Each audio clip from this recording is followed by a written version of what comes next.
The following is brought to you by the Social Suplex Podcast Network.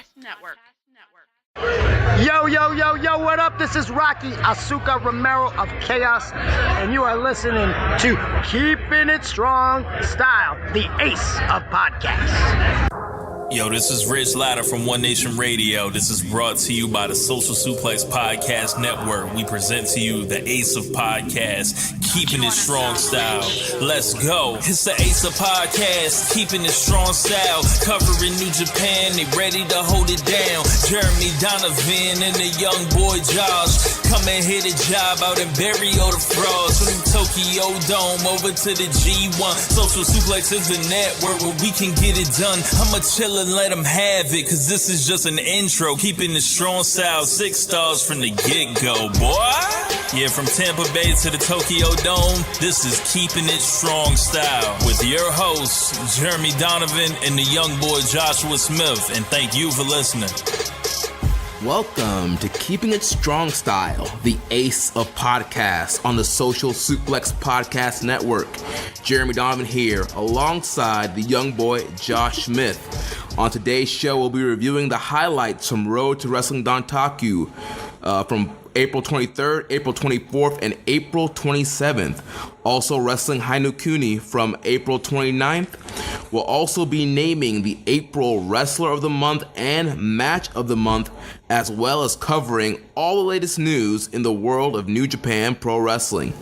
You can support our show and network by subscribing on the podcast app of your choice and leaving a rating and review. You can also get all the podcasts and columns at socialsuplex.com. Go to socialsuplex.com/subscribe to sign up and get the podcasts and columns delivered directly to your email inbox. And as usual, I want to give a shout out to purerezuroad.com, who's featuring Keeping It Strong Style and a bunch of other great Purerezu content right now on their front page. There's a great column talking about best of the Super Juniors and kind of giving a little background and history of that tournament, which is coming up in this month of May. So check out purerezuroad.com. Young boy, how you doing? I am doing fantastic. It's my favorite day of the week. I think when we started this show, we were always like kind of not sure when we were going to record, but it just happens to work out a lot of the time that Mondays are the best day because it's, you know, the day before we drop our show. All the latest news is caught up by that point, and yes, I mean,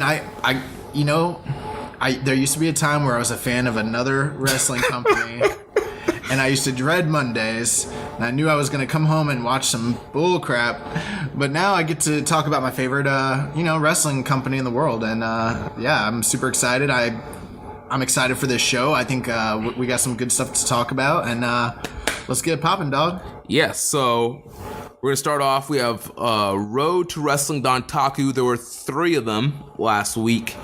I was like, there's more than that. But yeah, last week, yeah. April 23rd was the first show. So yeah, we're not going to go over every single match on these Road 2 shows, as we mentioned last week, or you want to? No. Yeah, I want to painstakingly detail every single one of these freaking Roppongi 3K versus LIJ matches. You mean Suzuki-gun? Oh yeah, Suzuki-gun. Yeah, we mentioned last week. I wish I would freaking say it right. I'm like, God. All right, carry on. Yeah, we mentioned last week that, a lot of these matches were matches as a repeat that have happened throughout the tour. So we're just gonna go over some of the highlights from these Road 2 shows. Starting off with April 23rd. I think this was worth mentioning. The first match of the night was Yu Yamura against Tsuji. Yeah. So, both of these are the new young lions, and man, these young, a lot of people who are new to New Japan or, kind of like pop in and pop out might not really appreciate these young boy matches. But dude, these are good, solid wrestling matches that utilize the basics of professional wrestling, and it's so good. I mean, some really crisp action, and both of these guys, these are 2 of the newer young boys, and it was a pretty decent match. So, yeah, the deal here was that these guys were first announced, and they will be wrestling again, but it was announced that they were going to wrestle for the time at the next Lionsgate project. But due to Yagi getting injured, some of the cards had to shuffle around, and so they kind of gave us this matchup first at Cork and Hall. So we got you. So apologies, everybody. We were calling this young boy Yuya. We were calling him Yumura, but it's Yuyamura, apparently. Yeah. So Yuyamura against Tsuji, and these guys had what I would say is like a really, really good debut match against one another. I'm going to assume that based on some of the commentary and things like that, that these guys have actually become pretty familiar with one another, because they tended to have a better match with each other, both being very green. Right, they had a lot of chemistry. Yeah, and so I'm assuming they've probably worked quite a bit in the dojo with one another versus maybe some of the other young lions who, not that they've had bad matches with the other guys, but this was the best outing from both guys that I've seen. And already, just getting a couple weeks of like in-ring work, you can actually see like literal improvements with these guys. Yeah, it's crazy to see like this dojo system. They just get these young boys in, they crank them out, and they get better and better every time you see them. Yeah, so I mean, I thought that this was very interesting because and I'm forgetting which one is Yuyamura. Yuyamura is the smaller guy, but more built. I thought he was the bigger guy. I'll look it up real quick. Yeah, still getting familiar with these new young boys.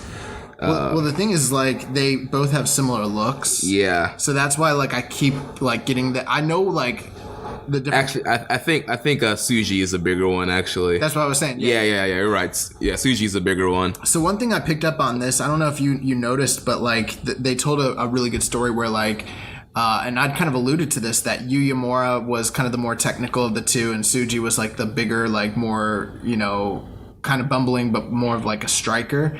And you kind of saw that story here, that in the early stretches, like Yuyamura tended to be the more technical of the two and do better in the like grappling exchanges.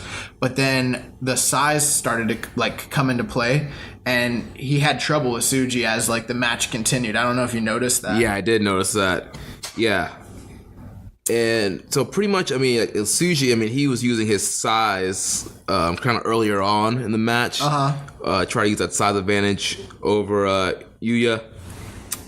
One thing too, did you watch this with so you watched these earlier than me, so you watched everything with I watched, because there was I believe Kevin Kelly, I believe there was something up with his wife. I believe she was sick or had a surgery or something, and he was not able to do those live. He had to dub those over. So because I was trying to watch, I know there were so many shows coming up, I was trying to bang these out, so I watched everything with Japanese commentary, which I thoroughly enjoy the Japanese commentary. It's very exciting, and even I was Sunday I was at my hanging out with my family, and I was trying to get my brother onto some of this New Japan. We were watching the Japanese commentary, just how like you get so much hype because they get really into it, even for like the simple stuff there. Does he like wrestling? So, when I was living at home, he kind of watched it because I watched it, and we would play like the SmackDown games together. But since I've moved out, he hasn't really followed it. When I come over, he kind of asks me what's going on, and like the last couple of weeks, I've been trying to show him like more New Japan stuff, and he's been really liking it. So maybe this wasn't the card to show him. Well, I only showed him the Juice Robinson Goto match, and the Okada and Ospreay against Tanahashi and Kushida. Oh, so you gave him the good stuff. Yeah, and previously I showed him like AJ and Nakamura. I showed him Omega and Okada. So yeah, I've been showing him like some of the highlights. Did you show my Inoki against Brody? No. No? I haven't even seen that. You didn't show him the 60-minute Broadway? Oh man, he needs to see that. He needs to see Inoki work Brody's leg for 60 minutes. Really good.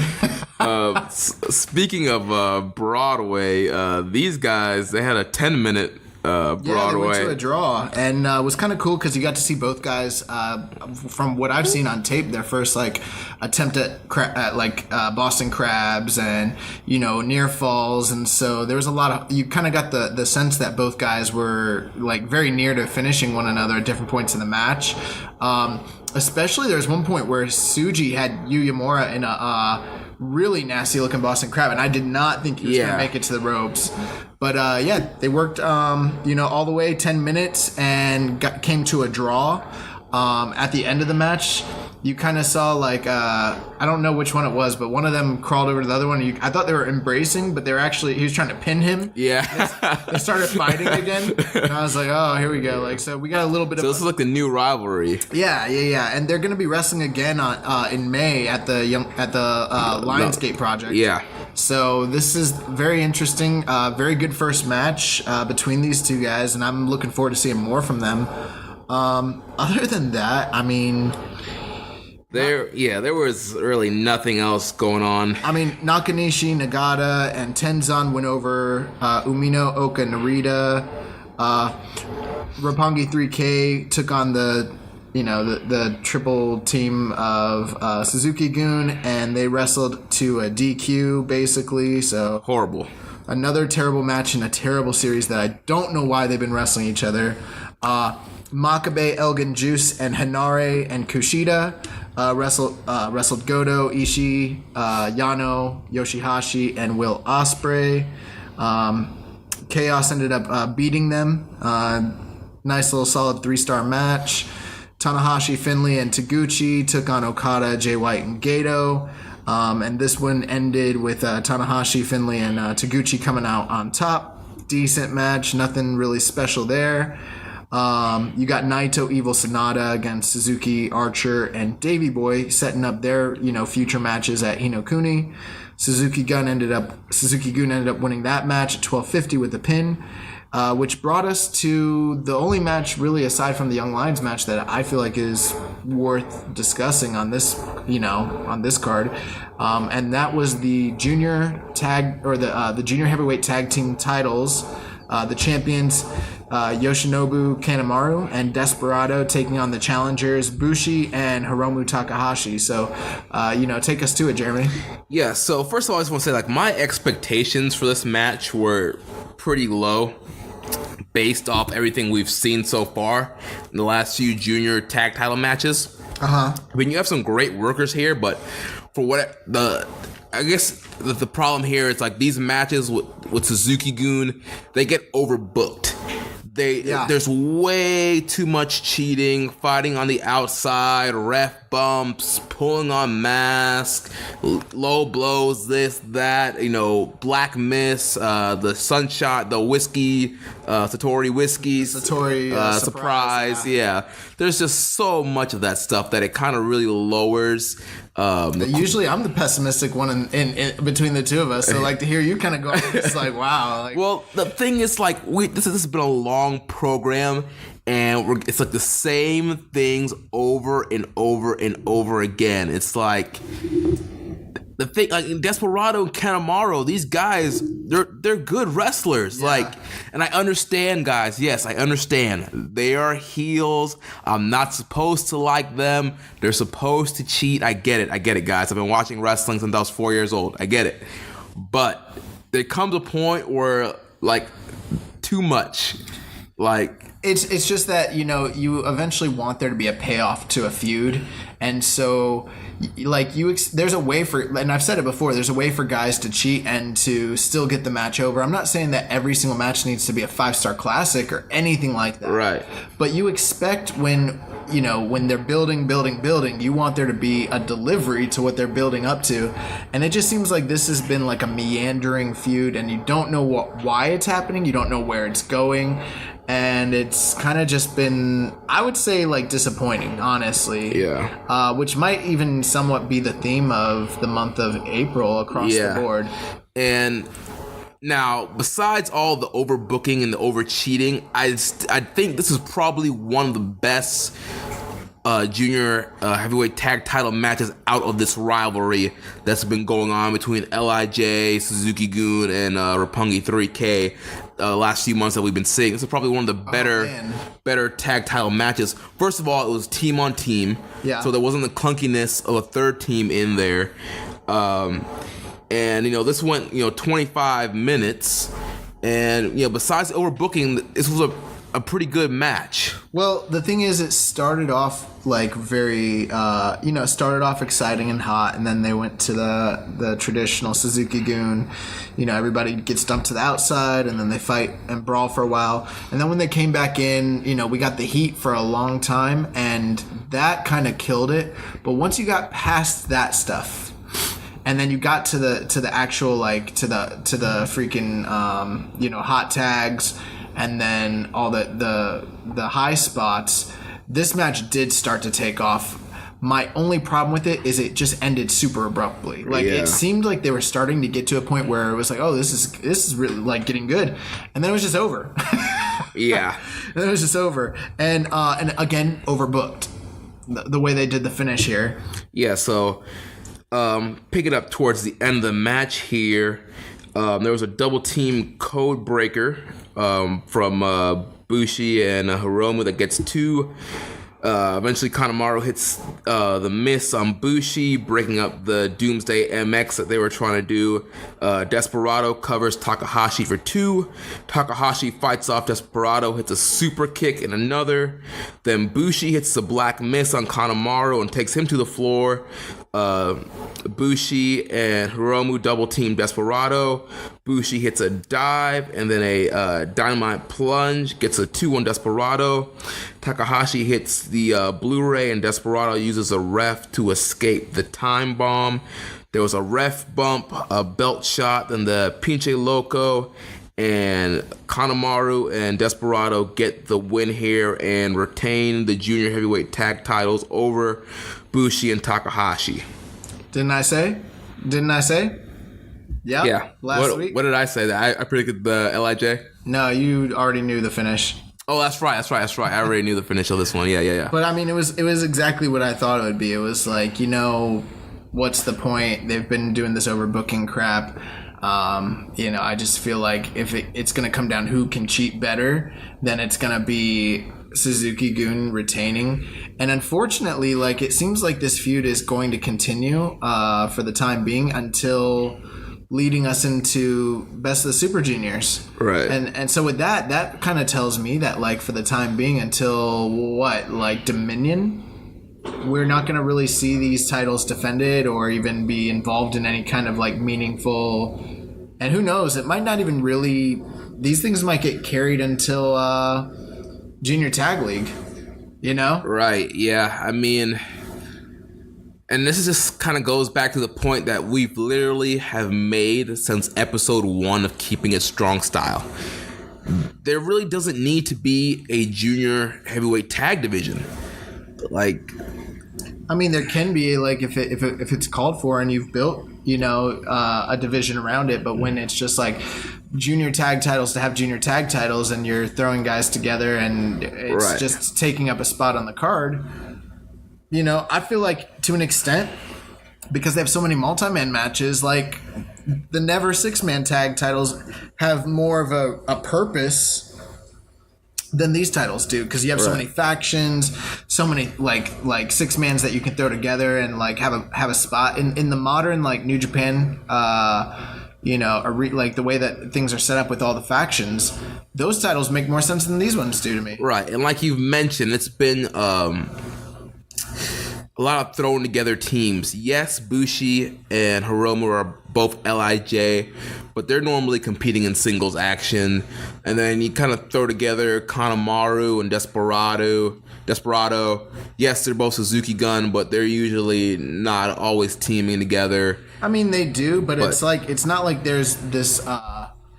They did try to build a story, when it was leading to Desperado and Kanemaru against Roppongi 3K, and I was fine with that. Mm-hmm. Then when they convoluted it by throwing in the LIJ guys, and then for some reason Roppongi 3K is off, doing 6-mans with Rocky against, this terrible team of Zuka, Taichi, and Taka.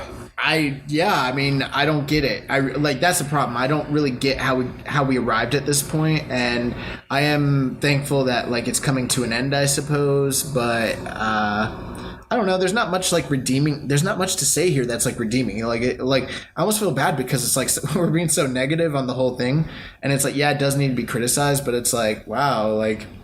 What's the point of this? I don't understand the point or like the direction. You know what I mean? And that's my problem. Like it's not easy to get excited about these junior tag titles, and they really should be because it's the juniors, and like New Japan has the best junior division of anywhere in the world. Right. I mean, honestly, like I think we mentioned this last week. I mean, I really only get excited for junior tag title matches when the Young Bucks are there. Well, now they're heavyweight. I mean, you don't have, you don't have Roppongi Vice. You don't have Red Dragon, Forever Hooligans. I mean, a lot of these junior teams that they brought in, I mean, these guys are not there. I mean, it's pretty much like Roppongi 3K is supposed to be like kind of the central piece of this tag division. Well, I'm going to assume that we're going to a place where Roppongi 3K is going to be the focal point once again, and maybe finally we'll get like the payoff of a Desperado Kanemaru match.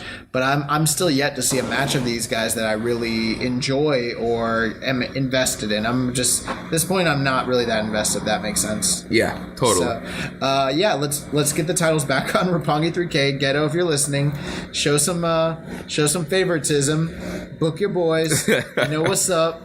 And then let's move on and let's get some other junior team like going against these guys, you know? Yeah. All right, so let's move on to the April 24th show. Is there anything from the undercard that you want to... Oh, absolutely. You know what I'm thinking. What are you thinking? The best match on the card? Oh, yes. Duh. I'm like scrolling through the results now. Yes. Tomohiro Ishii against Toa Hanare. Well, just to go through these real quick, Nagata, Oka, and Liger defeated Narita, Umino, and Tenzan at 9 minutes and 30. Azuka, Michinoku, and Taichi wrestled Roppongi 3K to another DQ finish. Again, really bad. Makabe, Elgin, and Kushida wrestled Yano. They defeated Yano, Yoshihashi, and Will Ospreay. And then that brings us to the match that we have to discuss right here, right now. Tomohiro Ishii versus Toa Hanare to the death. Right.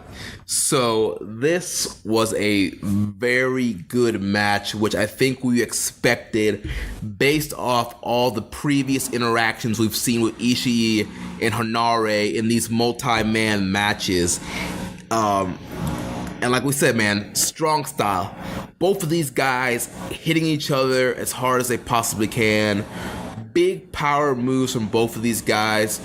They're trying to position Hanare as like a younger version almost of like Ishii with the way he's wrestling. They're pushing him more than they ever did Ishii in the early days, though, I'll tell you that. And to speak to that, they're doing a very good job with Hanare. All the criticisms aside, because we do have our gripes about like his gimmick and things of that nature and like his character and direction. Yeah, they're starting to turn me on Hanare, bro. Same here, man. I mean, I can remember when even before he, quote unquote graduated and got a gimmick, like back in December. Yeah, back in December when we started this show, I mean, we were not very big on Hanare, and like he was like one of our least favorite young boys, and then he graduated and because he's a geek. That's why. He graduated and then started doing like this like Umaga meets Tatanka gimmick. And it was just like, what's going on here? And he's like, teaming up with Makabe and like taking the falls and all these multi-man matches. I'll never forget the first time that I ever was like, okay, there might be something to this Hanare guy. It was during the World Tag League.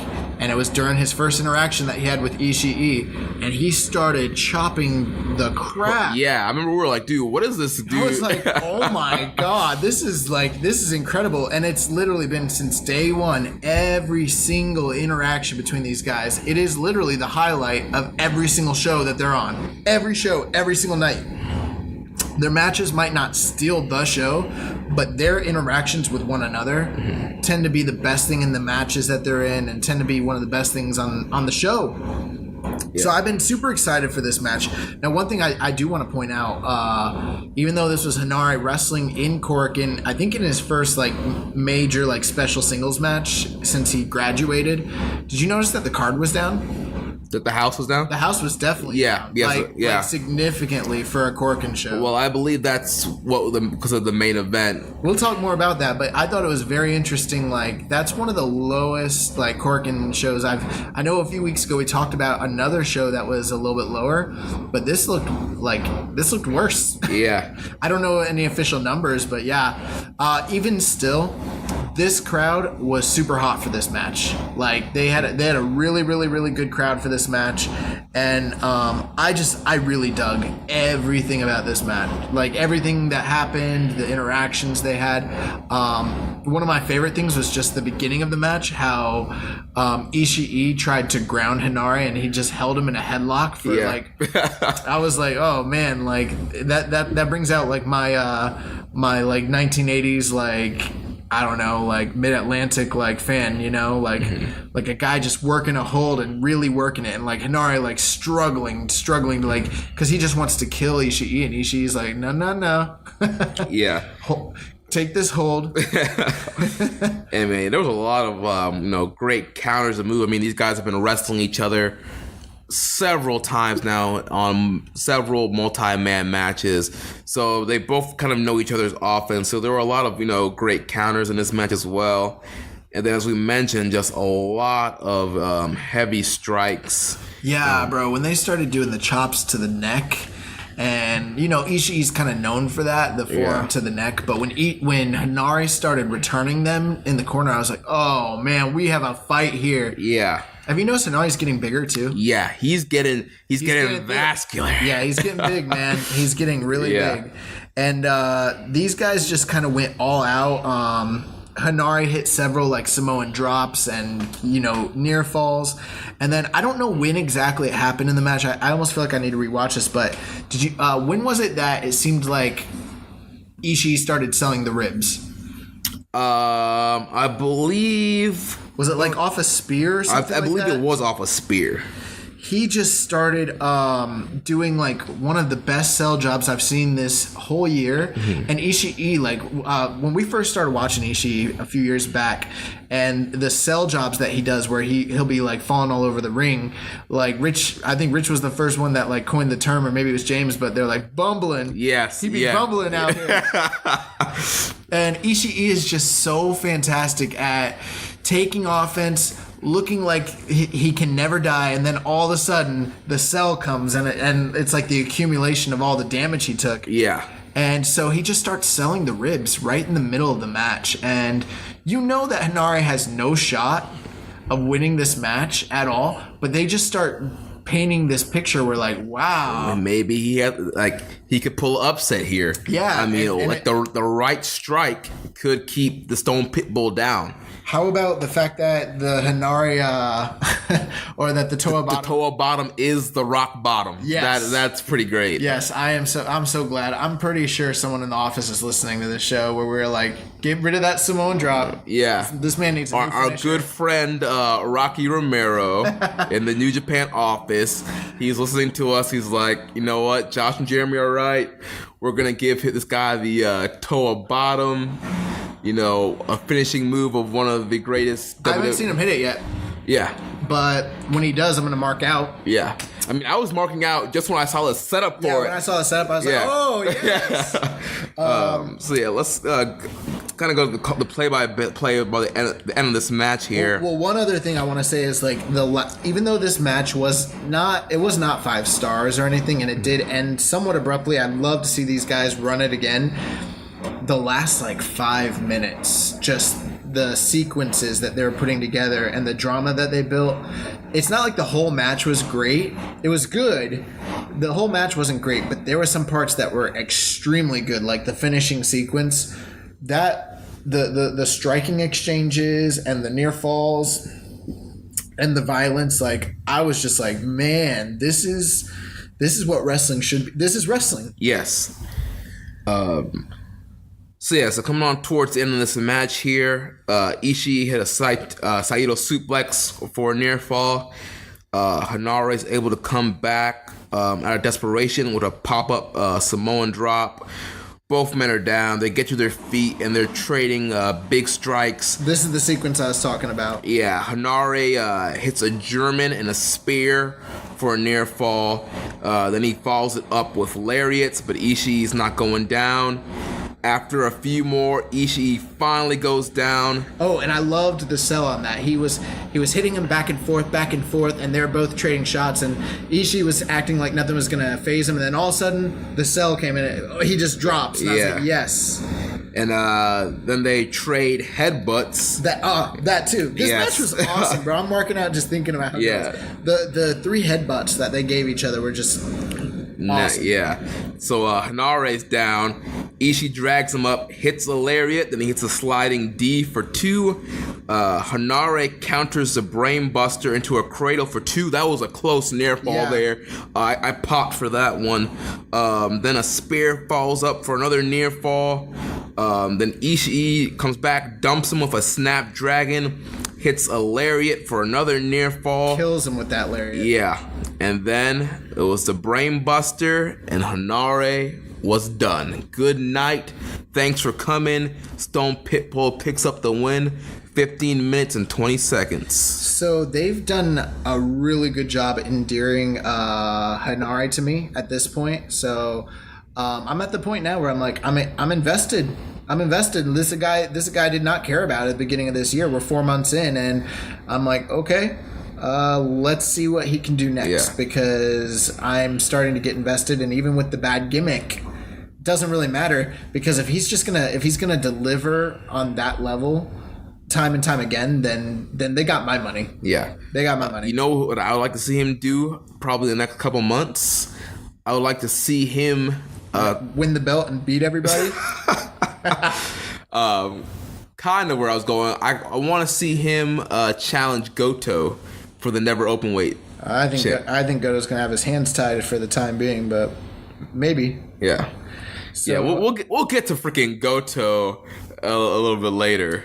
So following that match, Suzuki-gun defeated LIJ, and then it came, Okada, Goto, and Gato beat Tanahashi, Juice, and Taguchi in the semi-main event, which brought us to the final match of the night, the IWGP US title match between the champion Switchblade Jay White and the challenger David Finlay. Yeah, so this was, a very good main event. I know there's a lot of, controversy on the internet with Jay White, I don't even know if it's controversy. Well, maybe not controversy, maybe not the right word. It's starting to feel like people are just losing interest, because there's not even that many people really talking about Jay White as much anymore. And I am wondering where this experiment is going, or if it is working out or not, basically. Right. And so this match, we know the rivalry with Jay White and Dave Finlay. Both were in the same young boy class, came up together. They were best friends, but Jay White was able to get an excursion to Ring of Honor, came back with Switchblade, and pretty much the whole story of the rivalry is Jay's always been a couple steps ahead of David Finlay. He up to this point, the official match tally is that Jay White has 9 victories straight in a row in the series. Yeah, going into this match, so it's like Finlay, he just keeps whooping Finlay every time they meet. And also another thing, I don't know if you guys are catching the the backstage promos, but Dave Finlay has been doing some of the best promo work that I've ever seen him do, for this match and the build to it. And like everything that he said leading up to it, talking about what you had just mentioned, that, you know, Dave Finlay was kind of more like favored and that he got to go to Ring of Honor while or that Jay White did, and while Finlay was just kind of like staying behind and like working his tail off and like investing in New Japan and getting overlooked, basically not getting the same opportunities. So that's really what fired him up, what his motivation was going into this match.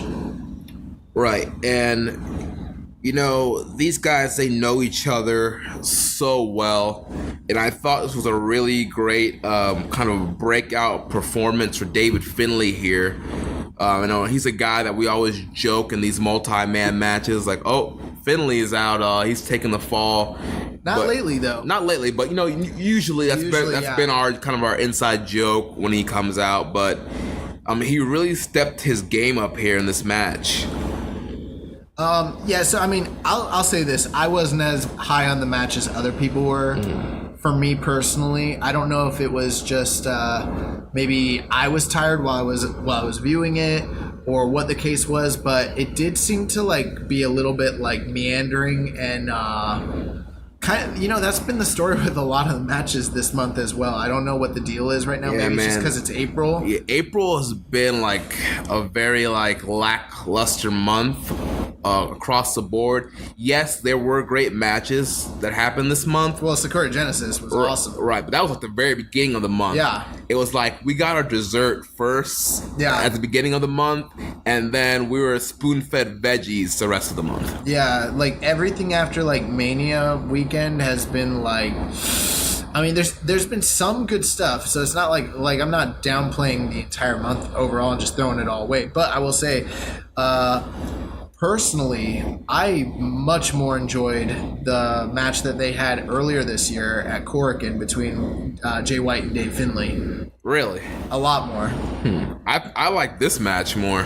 I could see why. I mean, this had like they worked the main event style and everything like that, but at the same time, there's a lot. Like this match tended to drag for me for whatever reason, and I just didn't feel like until towards the end it started to get going. And then a lot of the near falls for me personally, there's a lot of near falls that I'm like, well, I don't know. I just wasn't buying into them. You know what I mean? And you know what? I don't think I was alone either. I don't think the crowd was as hot for this match as they were for the Hinari Ishii match. Right. I think because the crowd, I mean, I don't think the crowd at this point believes Jay White, or I'm sorry, Dave Finlay can beat Jay I mean, White. Can you blame them? Like 10 matches, it's like... Well, it's not only that, but it's like they've done a decent job heating up Dave Finlay in a short-term aspect, but that can only go so far. It's like, you know, they're trying to undo, you know, 2 or 3 years of mediocre booking. And I mean, what's the biggest push that this guy had? Like when he tag teamed with like Ricochet? Yeah. You know? And it's not to the extent of what I'm about to say, but it's almost similar to the Jinder Mahal push. I mean, the Jinder it's way worse, but you think about it, it's 2 job guys like kind of like out of nowhere, like being pushed. Not quite, but I see what you're saying. Like, you know, moving a guy up too quick without like really building him, basically. Right. So yeah, I felt like that was another thing that had it like going against the match was just I don't think the crowd was I don't want to say invested because I think they are, but I just don't think that they bought that Dave Finlay was going to win. And I, you know what, I didn't either, man. And I'll tell you one thing I did not like about this match, and it's something I really didn't like about the Kenny Omega match, is that little brief, like, little shoulder kick out thing where he, like, barely gets his shoulder off the mat. I like that. I don't know. I kind of go back and forth. I don't know. I like it. That's all I'm gonna say. I don't have to defend it. Like, I like it. I don't know. I really don't care for the little, like, it's like he like flinches and like barely gets his shoulder off the mat, and like it's he got his shoulder off the mat. It's a wrestling match. That's how you kick out. Yeah, I guess. You don't gotta flail your legs up in the air to tell the story. You just gotta get that shoulder off the mat, baby. That's all you gotta do. Yeah. Bro, you're a former amateur wrestler. I don't understand. Yeah, and once your shoulders are on the mat, like we didn't have 3 counts in amateur wrestling. That's because it was the amateurs. This is the professionals. Like, dude, my shoulders were on the mat. It was over. Like, game time. Like, there's no like flinching or nothing. Like, but yeah. So let's go towards the play-by-play for the end of this match here. How about the table spot? Yeah, so that's what I'm going to start off with. So Finley brings out a table, sets it up on the floor, takes White up top. He teases a suplex on the table. White fights out. They work to the apron and White cuts him off. But Finley hits a backdrop driver and then power bombs him on the table. And we had a little Japanese table, I am the table moment here. And then the table finally breaks with an elbow drop off the apron. Sort of breaks. Yeah, Not even fully breaks. Yeah. Finley makes it back in the ring before 20. White attacks and hits a butterfly suplex for a near fall. Brainbuster falls for a near fall. Finley counters a Blade Runner into a stunner for a near fall. They trade strikes from their knees. White hits some chops. Finley fired back with European uppercuts. Finley fires up but runs into a huge lariat. He counters the Blade Runner again into a backdrop driver. Hits a last shot for 2. Jay White finally counters into a Blade Runner for the victory. And this went 26 minutes and 37 seconds. So I really did. Now, I will say this. The ending sequences were fantastic. Like you said, these guys are so familiar with one another. So I thought it was very crisp, very smooth. And I liked the tale that they told that basically at the end it was all Dave Finley. And it was just hope spot after not hope spot, but like, you know, near fall after near fall after near fall. And you start like getting the feeling like, oh man, like Dave Finley's going to pull this one out. But at the same time, again, caveat, it wasn't like the crowd was going wild for these, but it was still a really well wrestled match. I do think the crowd like basically not buying most of the finishes. And that's another criticism I will say. I don't like the stunner for Dave Finley, and I think he needs a different finisher. Just everyone does stunners and like stunners / cutters. Like everybody does them. It's kind of lost its effect at this point. Like the only guy I pop for who does it is Willie Mack at this point. Yeah. And so, anyways, but then out of nowhere, bro, he just catches him with that sling blade, and that's wraps. You mean the Blade Runner? Oh, I'm sorry. Yeah, you know what? I was thinking of it like Sister Abigail and sling blade. Yeah. I don't know. Just a lot of blades going around. It's all the same crap. But yeah, he catches him with that Blade Runner. Blade Runners. Sting and Warrior. Awesome tag team. Anyway, so yeah, he catches him with the Blade Runner 1, 2, 3, and it's wraps for Dave Finley. And his heart is broken once again. Post match, Jay White cut a promo. He said he was surprised by Finley and that Finley belongs in the main event, but he doesn't belong in the ring with him. Mm-hmm. Says he's 10-1. Get that piece of shit out the ring. He says the future of chaos. He's the future of chaos, and he will be watching Okada and Tanahashi. Yeah, he said who's very next? Closely. He was saying who's next. You know, he's like, I'm not sure. It doesn't really matter. And he's like, you know, Okada, Tanahashi. I'm gonna be keeping my eyes on that. So we don't have a immediate challenger lined up for the U.S. title. But we do still have the growing dissension that may be followed up in the near future as far as like the inner turmoil with Jay White and Chaos. Which, another thing, if you notice, this guy never ever comes out to the same music as the other guys. He always has his own ring entrance. Right. We didn't talk about this a few weeks ago, and I felt dumb about it, but remember the match where it was a 10-man tag? It was Chaos against Tanahashi and friends. Yeah, and Team Tanahashi Japan. Yeah, and they did the Zama. They did the Zama pose. Yeah, he didn't do it. And he didn't do it. And they're all looking at him like, are you going to do this with us? And he just walked over to the corner, and it's like, this guy's like, he's wrestling with them, but he's not on the team with them. Right. You know what I mean? Right. So I'm very interested to see where this leads. Now, where we're at right now, 4 months in, what are your thoughts? I know we've said, like, give him time, let's see what happens. I mean, how do you feel like things are going with like Jay White right now? To be honest, I mean, I think it's kind of lukewarm right now. Yeah. They're trying, but just something is just not quite clicking yet. And maybe it's like not the right story or something. Right. I don't know what it is. Like his I like his gimmick. Yeah, the gimmick's fine with me. I don't have a problem with the gimmick. And I his think wrestling's good. Yeah, he's a good wrestler, but there's just something, and I think his promos are really good also. They're okay. I mean, like, you know, the Hangman stuff when he pretty much lit Hangman on fire with those promos. No, yeah, he's been very he's one of the most interesting things when it comes to the promos, but when it comes to his like overall presentation, I don't know what it is, but I'm just like, I'm starting to be like, you know, there's other people from day one who've been like, you know, hey, like you know, Jay White's done, Jay White's awful, yada yada. And I'm not quite there yet, but I'm like, well, we've gone through a few different feuds, a few different stories, and I like, again, like, I'm not that invested in the guy. Also, I think it's kind of hard. I mean, he started off with Tanahashi and Omega.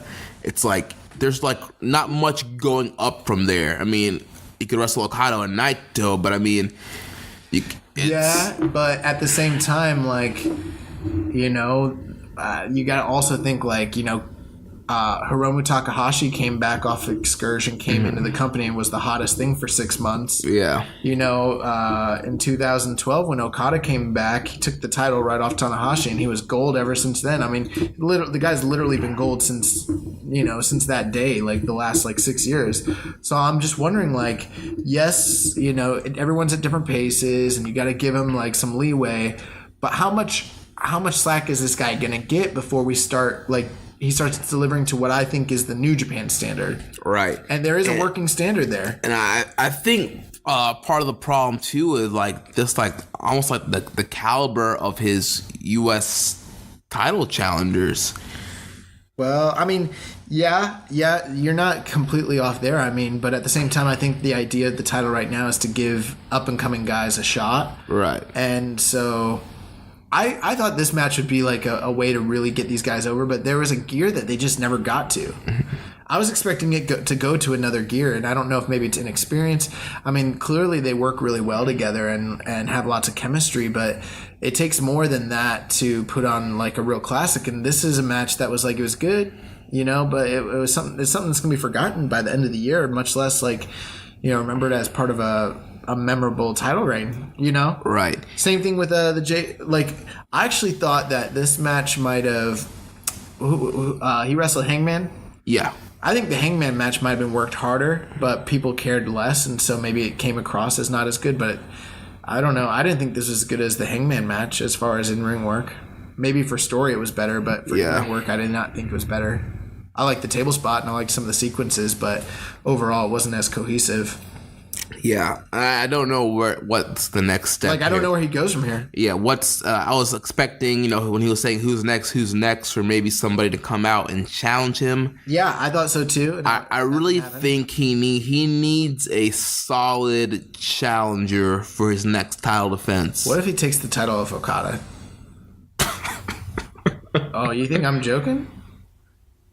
You think that they would end this incredible IWGP heavyweight title reign with Jay White? I'm not saying they will, but I'm saying there was a time when people laughed when Tanahashi was in the middle of his 11 defenses and Okada challenged him with, like, you know, that terrible match at Wrestle Kingdom, and then he beat him the next month. A lot of people didn't expect that, and I'm like, well, they've been teasing like some dissension between these guys. He's running out of challengers. What if, like, and Jay White's been talking about like inner like factional like challenges. Like, what if he challenges Okada after Okada wins the belt? And then what if he beats him? Just trying to picture that has me flabbergasted. I can't see that. It sounds crazy. I could see him maybe challenging, but I don't think he stands a chance. Well, it's like we said last time. Whoever wrestles him after this next match, true, but still could be the guy. Still, I mean, you got to do what's best for business. And Jay White. Bro, nobody thought Okada was best for business. When he won the belt, nobody. Yeah. They thought it was. Bro, the internet like was losing its mind.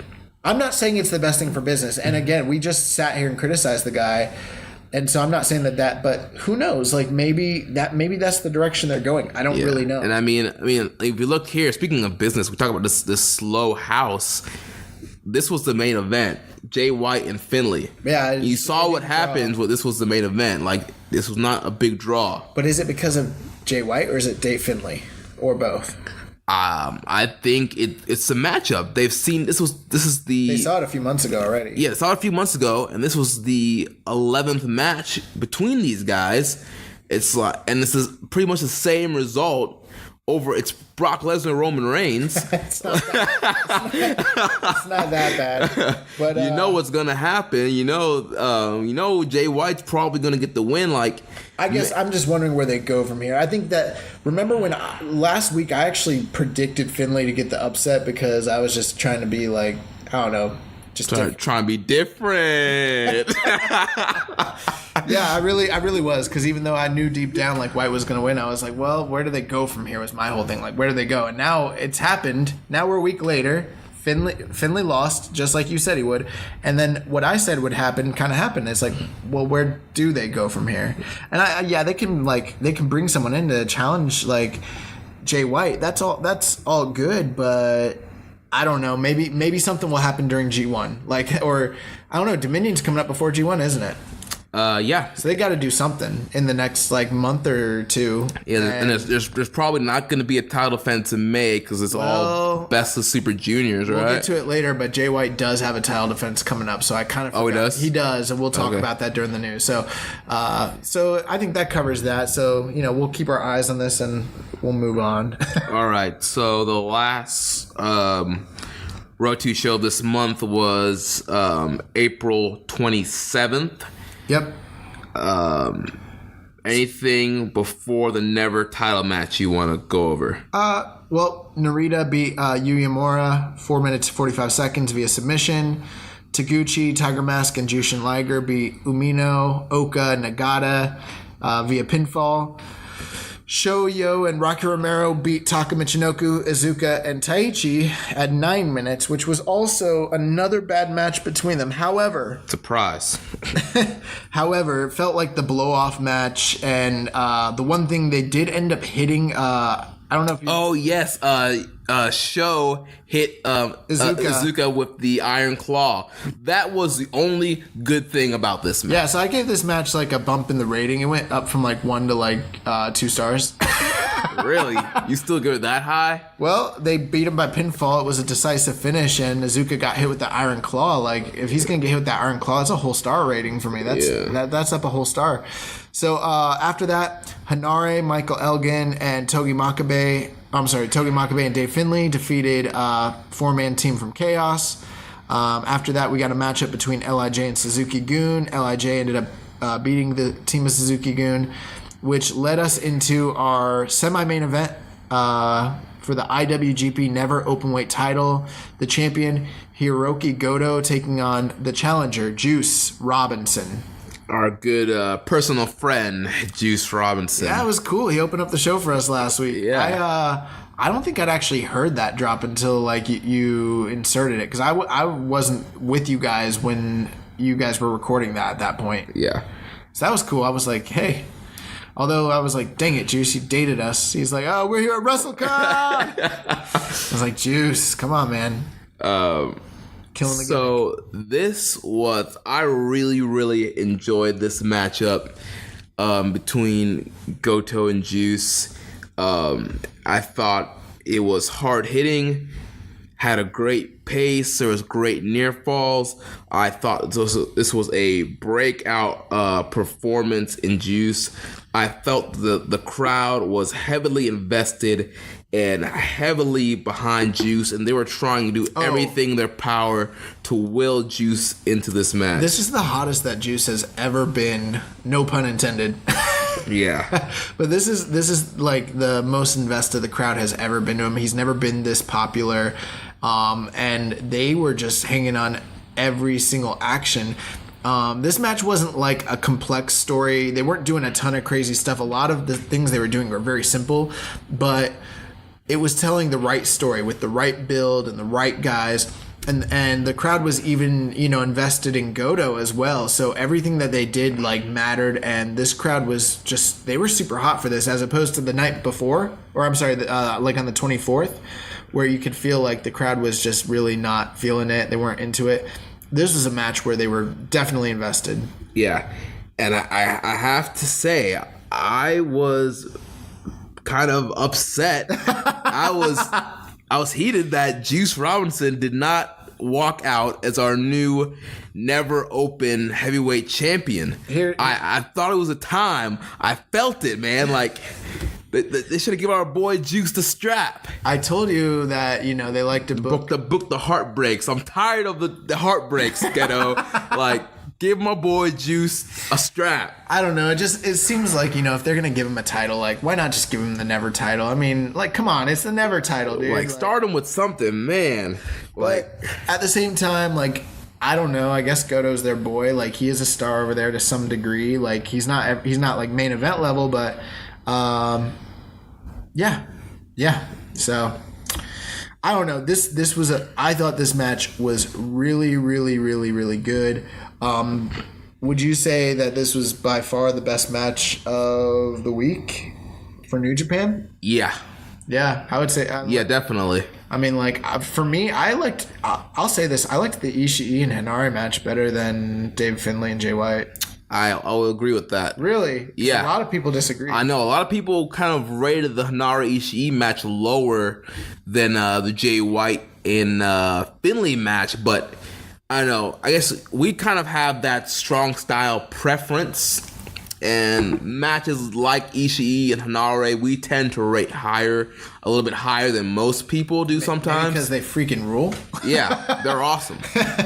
I don't know. I thought if you gave that Hinare Ishii match, I don't know if I would say extra time, but maybe if they got going a little bit quicker and maybe add a five more minutes to it, or maybe 6 or 7 max, just a couple more minutes, and let them go even harder. Like, it could have got up there, got up there for me. But this match, aside from the Ishii Hinari match, I thought that this was the best match of the whole entire weekend. This is like one of my. This is now like one of my favorite Juice Robinson matches too. Dude, this guy's been having great match after great match this year. Like, the match with Tanahashi was excellent. The match he had with Yujiro this year was excellent, and now this match, like, he's been on fire. Yeah. And both of these guys did a lot. There was some new stuff that both of these guys did in this match I had not seen before that I thought was pretty cool. Okay.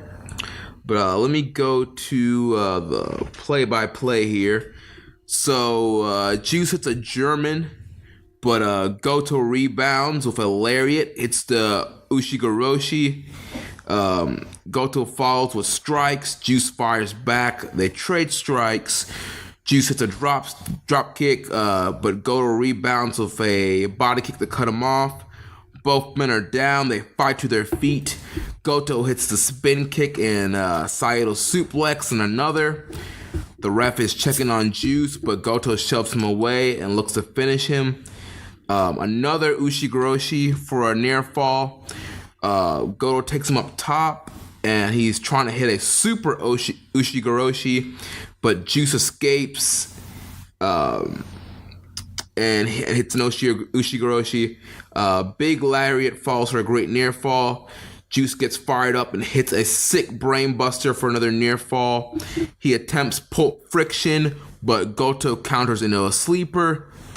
Juice tries to fight, but he's starting to fade. He fights one more time, but Goto cranks back on the hole. He counters out. Goto tries to hit the GTR, but Juice counters out. But Goto hits a headbutt, then hits a GTR. He looks for another GTR, but Juice counters into a small package for a really awesome near fall. Juice tries for Pulp Friction one more time, but it's counter. But Juice hits the big KO punch. Tries again for Pulp Friction, but it's countered. Juice, he counters and Goto with another great near fall. Goto lays in kicks and hits another GTR to retain the Never Openweight Championship. 26 minutes and 45 seconds. Yeah, so I think the one thing that stood out to me about this was how many near falls, like how many times it seemed like Goto had put Juice away. And then Juice was just so resilient that, like, every time I kicked out, I was like, oh, he's gonna win this match. Like, I know. Bro, man. That small package that I mentioned earlier. That near fall, dude, I was literally like on the edge of the couch, man. Like, oh man, I was so invested in this match. I wanted Juice to win so badly. So badly. So here's the thing, bro. Like, yes, okay. So, you know, Juice is just, like, we said it before. I said, like, I think he's becoming, like, a main event type wrestler, like, where he's learning how to read the crowd and, like, tell very compelling stories. Like, I can't praise this guy high enough. Like, so this is kind of like where I would expect someone like Jay White to be at this point, even though it's almost not fair because Juice has had more time to kind of be at this level with these guys, whereas, like, again, Jay's kind of just coming back, but with the position and the prominence that they pushed him in, I almost feel like Juice should have that spot. yeah. You know what I'm saying? Like, Juice is the guy that I think should have the title shot and, you know, be carrying a belt and things like that. But this is a guy that's got the crowd behind him. He's got people invested. This crowd was trying to will him to victory every single and it's not like they don't like Goto. They like Goto, but they were like so into Juice Robinson. I mean, you've seen this guy progress. It's like they've pretty much watched Juice grow up in front of their eyes, and like they know he has the tools now. Like it's not like it was like he would just like service matches.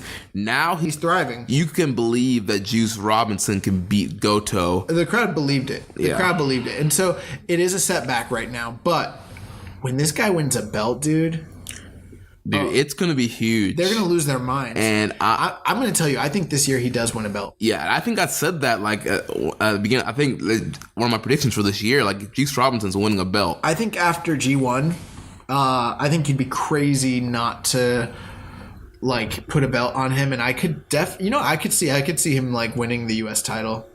Yeah. So let's mark that down. Prediction 2018. It's we're going into May right now, and I think like maybe around like King of Pro Wrestling or Destruction, you get a title reign. You get a title reign out of Juice Robinson. Yeah, and I'm really interested to see him in G1 this year. I mean, he had great matches in G1 next year, but he's so much better than he was. Last year. So, wow. He was so much better than he was last year that I feel like this year's G1. His matches are going to be even better. So, we end up basically, Goto ends up retaining, and then after that, Michael Elgin comes out to check on his good friend Juice Robinson, and then he has a face-off with Goto.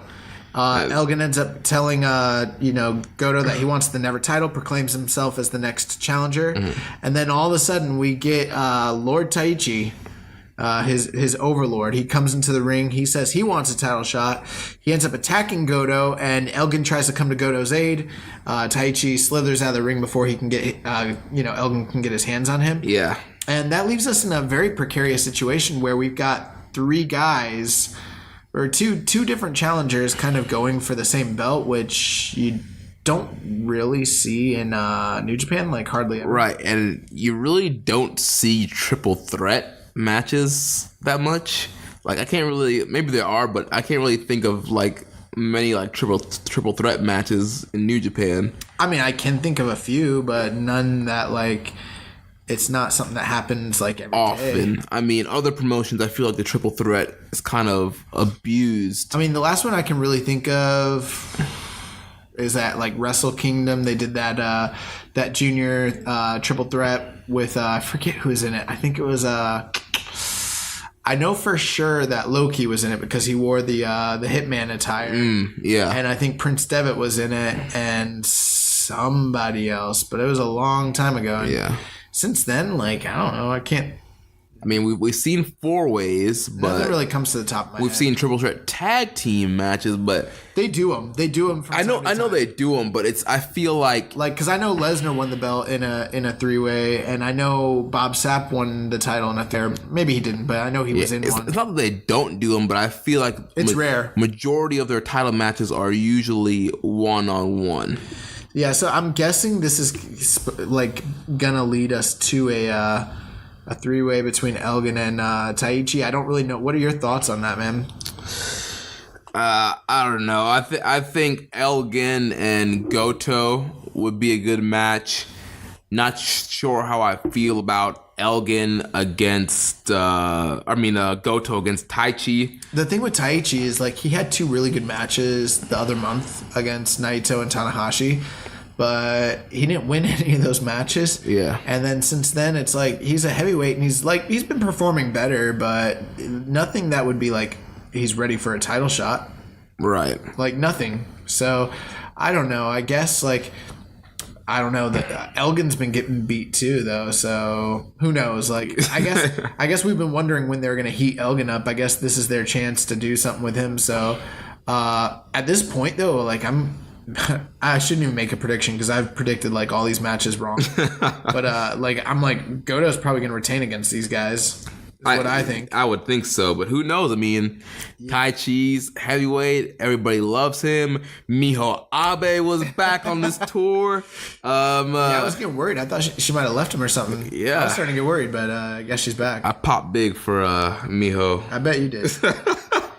So that leads us to the main event of the night. Kushida and Hiroshi Tanahashi taking on the championship team of Will Ospreay and Kazuchika Okada. And this was part of the build for their 2 title matches coming up on night 2 of Dontaku. And this was like very good. Yeah, this is a very good tag match. Something I want to mention, we didn't really cover all those multi-man matches in depth, but Okada has really been healing it up with this rivalry of Tanahashi. I mean, several nights he is trying to hit the tombstone pile driver on the outside to Tanahashi and really increase his aggression level towards Tana. I think one thing, you didn't hear this, but I was listening to the English commentary and Kevin Kelly, I don't know if it's just his interpretation or if this plays into the backstage comments, but basically the story's supposed to be that Okada does not think that Tanahashi is anywhere near his level and is upset that he's facing this version of Tanahashi because it's not the Tanahashi of old. Right. And he's trying to use this extra aggression to maybe bring that out of him because he's like, if I'm going to fight him, I want to fight Tanahashi. And this is not Tanahashi. Mm-hmm. And so he's attacking. It's almost like he's reverting back to his heel persona, maybe to wake up the ace because it's like he's sleeping. That's what that's what they're trying to say is going on there. He's attacking him every night, and we've try to bring the competitive side of Tanahashi back. Right, and also too, we've seen some of those promos before, leading into this rivalry. After Tana challenged him, he was what has Tanahashi done to even earn the right? He ain't lying. Everything he's saying is true. He hasn't done anything to earn this match. To me, I thought it made sense when I was like, oh, he's going to win the New Japan Cup. But when he lost the New Japan Cup, I was like, all right, that's it. We're never going to see Tanahashi in a title shot again. And then a month later, I look like a fool. They got him right in that spot. So, I mean, that's what's going on. But let's talk about this match. Yeah, so this was a very good match. I mean, Ospreay and Kushida in there, man, those guys light it up anytime they're in the ring together. There's also some great interactions between the heavies and juniors, between Kushida and Okada and Ospreay and Tanahashi. It was just great getting to see those guys mix it up also. But yeah, this was a very good main event. Did a great job building up to these title matches. Towards I think the whole time, one thing I will say is Kushida and Will Ospreay, every interaction I've seen of them has been fire. Yeah. Fire. Tanahashi and Okada have been good, and a lot of their pull aparts and post-match attacks and stuff, that's been all very compelling, and just seeing them in the ring. But the stuff with Ospreay and Kushida has just been phenomenal. And like, I'm very, very, very excited about Dontaku. Like, I am very excited about this. Yeah. So I'm gonna pick up towards the end of the match here, where Okada made a hot tag into Ospreay. Ospreay comes in, lays in some knee strikes and kicks to Kushida. Does the hesitation drop kick and the running shooting star press for a near fall. Kushida counters out, hits a Pele. Kushida then follows with a DDT. There's some exchanges with to Tanahashi and Okada. Tanahashi hits Dragon Screw on both Ospreay and Okada. Sling Blade for a near fall. Okada cuts off Tanahashi and then drop kicks Kushida. Okada dumps Tanahashi and looks for a tombstone. Tanahashi escapes with the Sling Blade. Back in, Ospreay hits a kick and the Robinson Special. Kushida cuts him off and locks on the hoverboard lock. He holds him in the hoverboard lock for Tanahashi to get on the top rope. Tanahashi then hits the high fly flow and pins Will Ospreay, 18 minutes and 15 seconds. Yep. So who did I predict to win this one? Why you gotta bring up old stuff, bro? No, I was curious. I couldn't remember what I predicted here. You said Tanahashi and Kushida were gonna win this match. Oh, nice. Yeah. So I mean, out of the big matches that we predicted, I got the LIJ Suzuki Gun tag match right, but then we both had predicted Ishii. Like a fool, I picked Finlay, which obviously I was wrong. We both picked Juice, and we were both wrong. Damn you, Goto. And then for the main event, I picked Ospreay and Okada, and it looks like you picked Tanahashi and Kushida. So yeah, I mean, you're better at predicting matches than I am. Oh man. So yeah, Tanahashi basically, this was a good main event.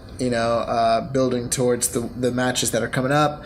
Tanahashi, gets some revenge on Okada for tombstoning him on the floor earlier in the week, and I'm thinking that we have a really good shot at getting a lot of snowflakes out of these two matches come next week. Yeah, dude, May is going to be, I feel like, a really great month for New Japan.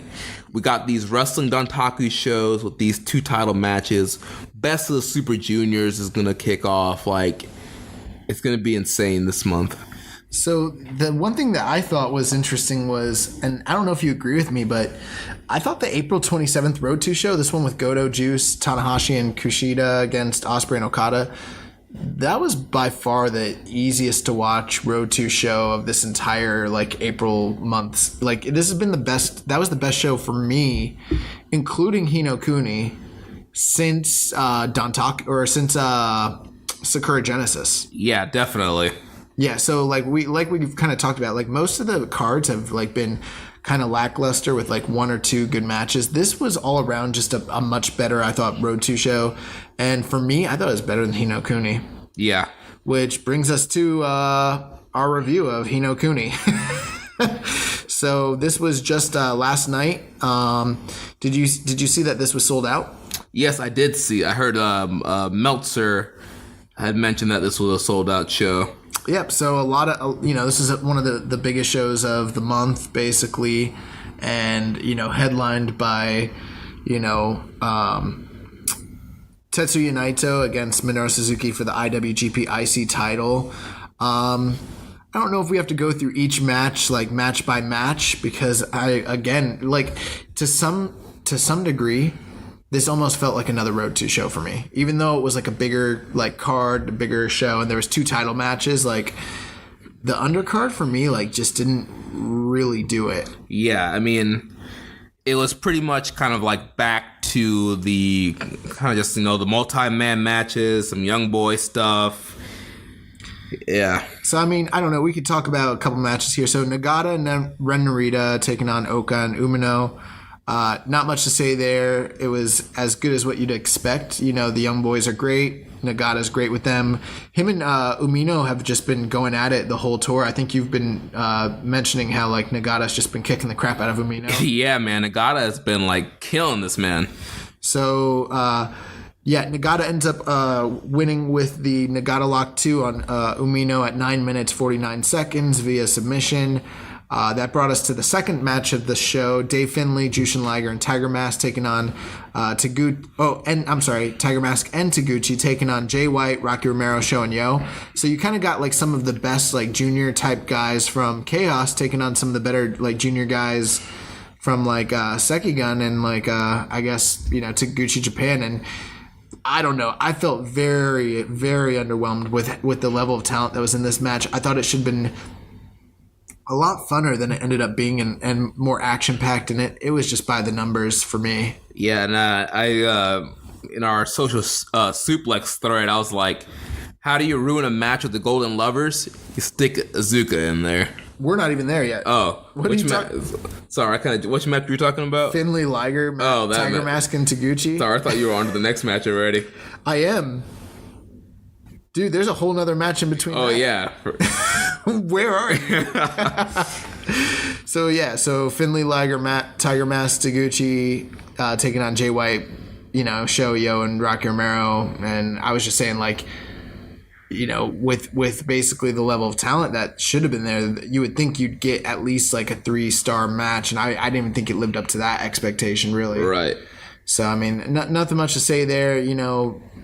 Finlay and his team got the win, which brings us to the tag match between Ishii and Toru Yano taking on Togi Makabe and Toa Hanare. Now, this was pretty good. Yeah, I mean, Ishii and Hanare picked up where they left off the other night with their great exchanges and just kind of keeping that rivalry going. Their interactions, like I've said time and time again, is one of the highlights and one of the best things on the entire night. There was one spot that was, for some reason, very memorable when they made it look like they were going to do the double clothesline spot, but then like Ishii just ran through Hanare and hit him with a clothesline that was so hard it made him flip. Yeah. So that was awesome. But Ishii ends up picking up the win here. And that brought us to the, I think the 8-man tag that you were starting to talk about. So it was Kenny, Kota Ibushi, Yujiro Takahashi, and Chase Owens taking on the team of Suzuki-gun, which was, who was in that match? It was Zack Sabre Jr. Yeah, Zack Sabre Jr., Isuka Taichi, and Taka Michinoku. And dude, I don't know what was going on here. Yeah, and the reason why I jumped to this match, you were talking about, a match that had a lot of talent that wasn't really good. So for some reason, I was just immediately in my mind jumped to this match because you have Omega, Ibushi, Yujiro Takahashi's all right. Chase Owens is good. Whoa. Don't say Chase Owens is good. Chase Owens is he's the crown jewel of the Bullet Club, bro. I mean, I love Chase Owens, but Chase Owens is arguably one of the top 2 guys in this entire he's not on Omega and Ibushi's level. Yeah, he is. Okay. Yo, let that guy work at Tokyo Dome, and I bet you'll be surprised. I bet you can get a 5-star match out of Chase Owens. He's great. And then the only really redeeming thing on Suzuki-gun, you had Sabre, and then Taka's all right. Taka's great when he wants to be. Right. But yeah, this was... Who was it? It was Taka Michinoku, Izuka... Taichi. Taichi's been better. Yeah. It's just it's the style of match wasn't good. There was no reason to have this match. Another thing, why the crap are Yujiro and Chase Owens coming out to the Golden Lovers theme? And why are the Golden Lovers teaming with the Bullet Club? I'm just so... Because Kenny is still technically the leader of the Bullet Club. Dude, he's not. You know how I know he's not? That freaking hair. Oh my God. Now, Kenny's been notorious for having bad hair over the years, and that's kind of his thing. And our good friend James Boyd says that he's the modern day DDP. Yeah. But this was the worst hair I think I've ever seen Kenny have. In the last, or at least in the last 3 or 4 years. I don't know what he's doing. I guess he's trying to embrace this whole Golden Lover. The Golden Lover is he's a super face thing, but I don't know.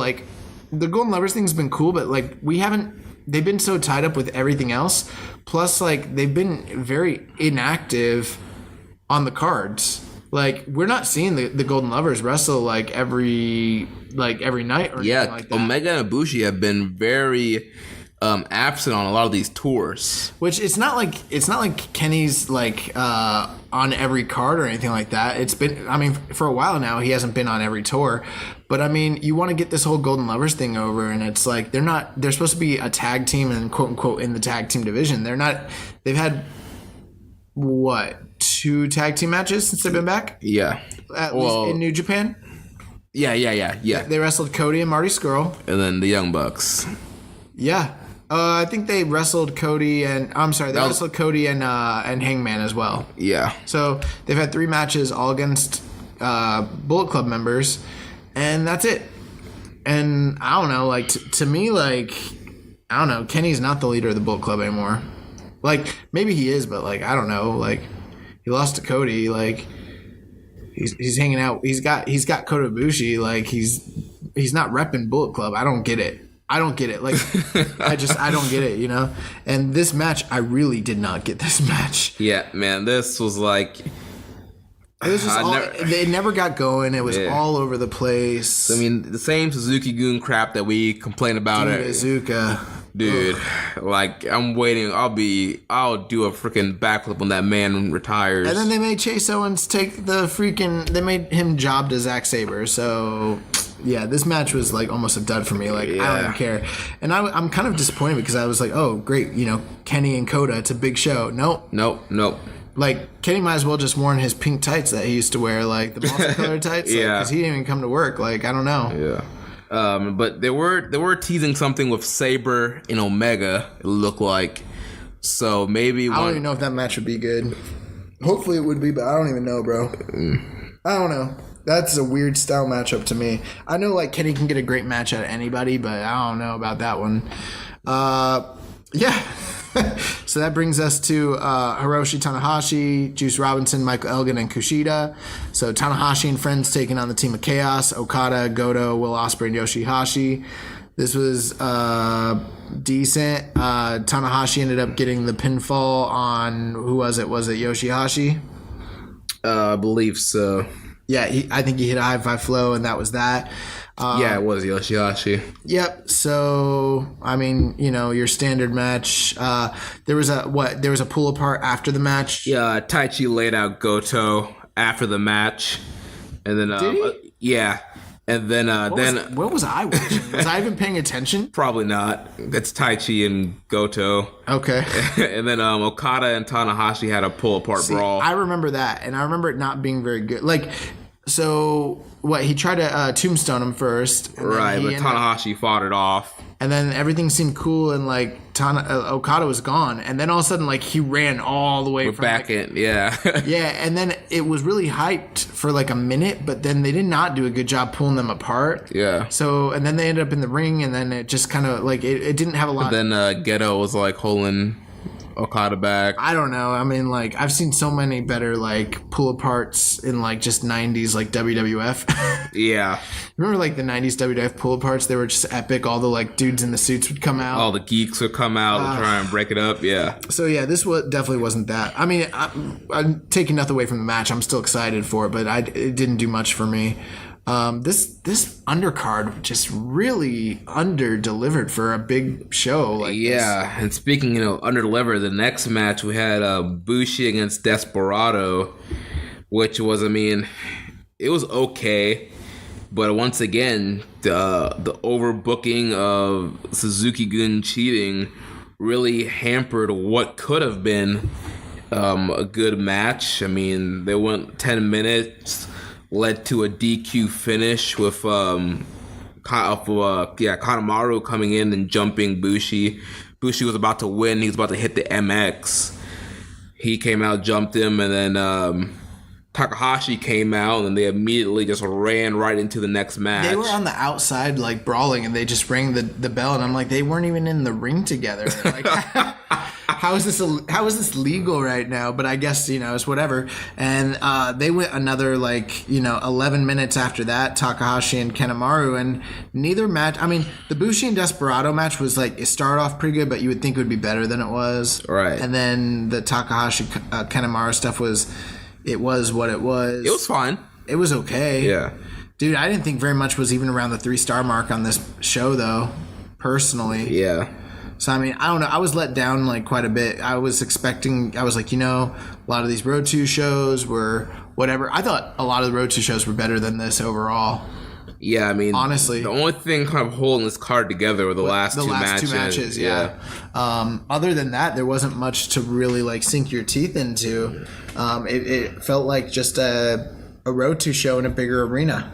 Yeah. And it was sold out. So that led us to our our semi-main event, the IWGP Tag Team title. Our champions, Evil and Sonata of LIJ, taking on Lance Archer and Davey Boy Smith Jr., Killer Elite Squad. And this match was good. Yeah. I mean, these guys, when they're put against each other, they put together a solid matchup. I mean, we talked about this before, and we've seen that, at Wrestle Kingdom. I did not think it was as good as their Wrestle Kingdom match. It wasn't as good as the Wrestle Kingdom match, but it was still a decent match. It was, like, good. I mean, in comparison to the rest of the card, it delivered, but I also expected more from this match. Yeah. And I mean, and we both predicted Killer Elite Squad to lift the titles here. Yeah, it was pretty much almost the same story from the Wrestle Kingdom match. Except not as good. Not as good, but I mean, it was the same story. Like, Killer Elite Squad dominated early. It was, except they tried to tell more of a story. There was, like, a lot of, like, body, like, part, like, attacks that didn't lead anywhere. And there was, like, a lot of, like, comebacks that kind of got cut off and, like, didn't lead anywhere. There was just, like, it had a weird flow to it. I mean, I'm not going to sit here and say this match was, like, the greatest thing in the world. It was okay. I mean, it was good for what it was. I would rate it, like, around a little over the 3-star mark. But it was very similar, like you said, to the Wrestle Kingdom match, because it was like LIJ fighting from underneath, right? And Killer Elite Squad kind of doing a really good job at, like, isolating each guy at different points. But then it got to a point where, like, from what I remember, they ended up hitting. Well, first they pulled out the table, right? Yeah. So yeah, they pulled out the table. Which led to Killer Elite Squad hitting the Killer Bomb from the apron through the table. On Sonata, and that table barely broke too. I am the table. What is that even from? Botchamania. Oh, is that what it's from? Yeah, there's a thing in Botchamania where, like, tables don't break, and it's like the voiceover, I am the table. But yeah, so he's dead. Sonata's dead, and it's, Archer... and Davey Boy Smith kind of taking over the match. That's right. And Evil basically ended up having to, like, play Survivor for a large portion of the match. Right. So Evil fights off a Killer Bomb, but then KES tries to go for the Magic Killer. They hit it. Yeah. They get a near fall. Then they go for the Killer Bomb again. Sonata comes back from the dead, flies in with a missile drop. This is where the match got good. Yeah, he locks the skull end on Archer. Smith makes a save. Evil and Sonata double team him for a near fall. They throw Archer out. They hit a Magic Killer on Archer for a near fall, or Magic Killer on Smith for a near fall. Archer pulls out Red Shoes. He then grabs a chair, wedges it in the corner, but he gets cut off, and they throw Archer into the chair. Then Evil does his baseball bat chair gimmick, where he puts the chair over the head and gets another chair and whacks it. Then he hits Darkness Falls on Davey Boy Smith for a near fall. Sonata hits a plancha on Archer. Then Evil hits Everything is Evil on Davey Boy Smith Jr. for the win. Evil and Sonata retain 18 minutes and 15 seconds. Personally, I just want to say I like the Darkness Falls way better than Everything is Evil. I hate that he calls it Everything is Evil. It's like, that's your catchphrase, bro. Like, yeah.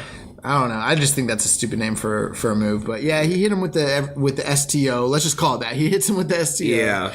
Gets the 1, 2, 3. I agree. I think the Darkness Falls is a much better move. very similar to how, like, with Sami Zayn, I always liked the Blue Thunder. Better than the Helluva Kick? Yeah, way better, but it was just, like, setup move, so it's whatever. But, yeah, I mean, the thing is, like, we've seen these guys wrestle a couple times now, and, like, even on the last, like, 2 nights when they wrestled each other in multi-man matches, a lot of the crap that we saw here, they did in the other matches. So, like, there was less, like, meaning to a lot of it. Again, this wasn't a bad match. It just, I don't know, it didn't really click for me.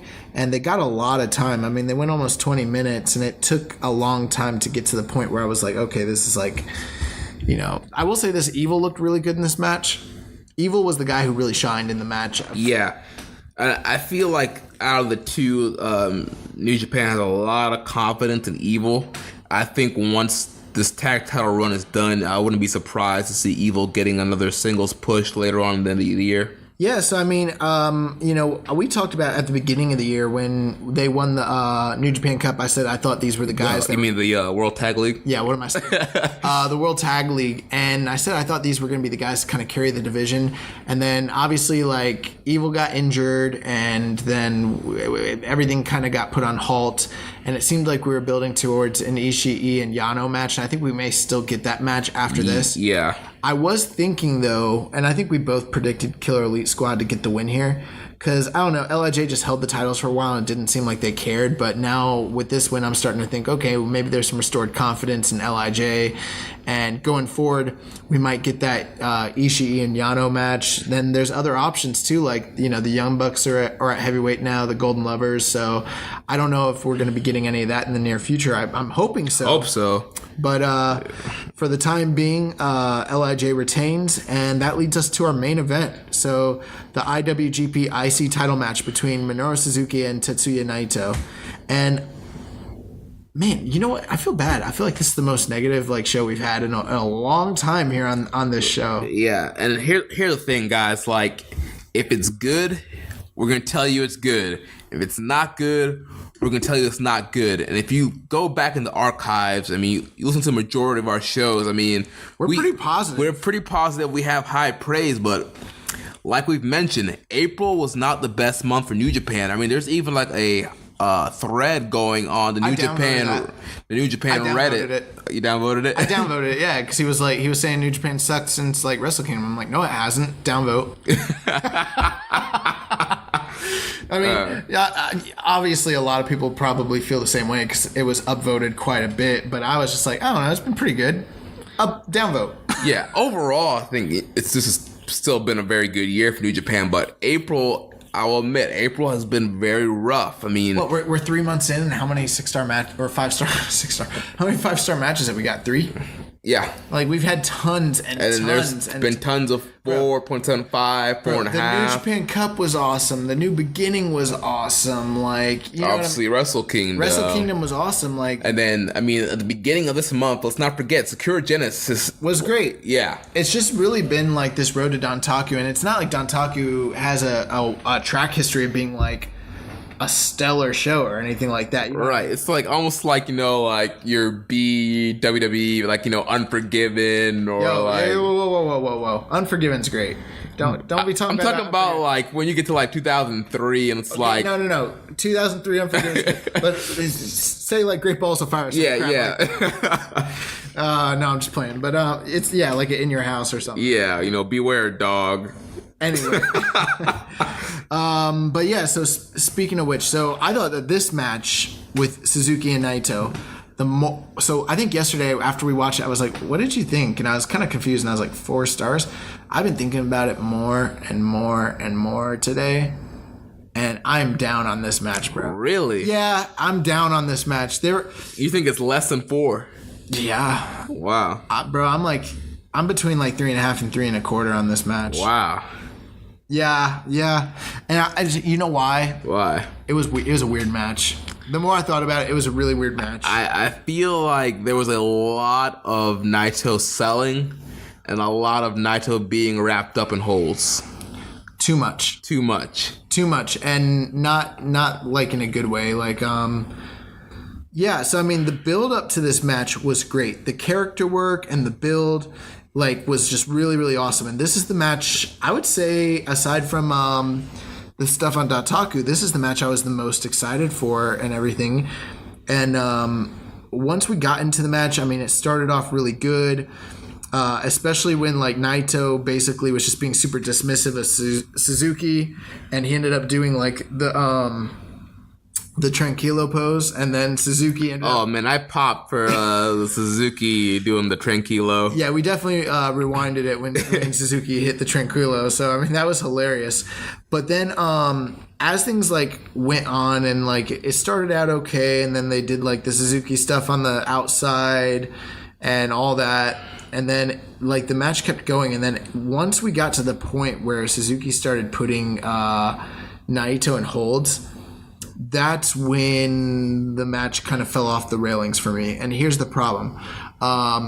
If you think back to, like, the Tanahashi match earlier in the year where, like, yeah, Naito, I think we criticized it a bit because we were like Suzuki held Tanahashi in some submission holds maybe for too long and things like that. But this was, like, almost more egregious because there's a way to, like, do this where if you put a guy in a hold and it's like... You know, they're really, like, selling and they're really, like, struggling and they're hurting. And then, like, at the last second, they get to, like, a rope and it's like, oh, my God. Like, they barely powered through that. Like, look how, I don't know, like, look how tough they are. Like, look at, you know, like a Mick Foley spot or something like that. Yeah. But then there's a time where it's like the guy's in the hold for so long and you're like, why isn't he getting his leg broken? Why isn't he getting his arm broken? Right. And people had the same criticisms of, like, a Zack Sabre match, but this was not really that because it would be one hold for a long time. Mm-hmm. And I don't know. It reminded me of, like, Bret Hart and, like, Bob Backlund. Like, Bob Backlund holding Bret Hart in the chicken wing for, like, 10 minutes straight. And I'm like... is he going to pass out? Yeah, what's going to happen? And so and it kept happening over and over and over again. And it kind of, like, killed the momentum of the match for me. I don't know. Like, what were your thoughts on that? Yeah, I did think there was a little bit too much of, you know, too many holds and just kind of sitting there in the holds. I mean, overall, I still thought this was a really solid match. I stick to my opinion of it being 4 stars. I mean, I still think they told a great story. Suzuki was just so pissed off at Naito. He wanted to break him, and that's why he was, you know, trying to get him in all these holds. And, I enjoyed that. And trying to stretch him. I enjoyed Suzuki, like, losing his mind trying to, like, kill Naito just, like, brushing him off. Yeah. And also, like, Naito's selling of, like, the leg specifically, like, it was, like, broken or dislocated was just money. But the pacing of it, it was just like, bro, yeah, this match was, like, 85% Suzuki, yeah. And then, like, by the time, like, Naito started his comeback, it just kind of came... So... I will say this: there were parts. The thing is like the highs in this match were really, really high, yeah, and the lows were just like kind of like right in the beneath middle, like pretty low. And there was more of that than the high stuff. Yeah, there wasn't enough of the high stuff for me to like really get like happy. I think that they had a good finishing sequence, but it also kind of came from out of like nowhere. And I will say, even though I'm rating this 4 stars, I still expected more from this match. I expected this match. I thought it was going to be like a match of the year candidate. So did I. I thought it was going to be like, 4.5, 4.75, maybe even, maybe not 5, but definitely maybe closer to 4.75. And we definitely didn't get that. Which, both of these guys are excellent worker, and both of them have had great matches this year.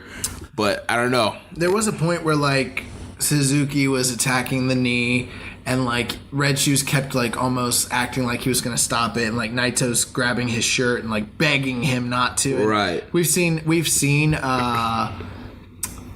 Red Shoes stop several matches this year, specifically like the Tanahashi Suzuki match, and then also he stopped the match between Zack Sabre Jr. and like Ibushi earlier this year as well. Yeah. So we've seen that a couple times, and so they did a good job teasing that.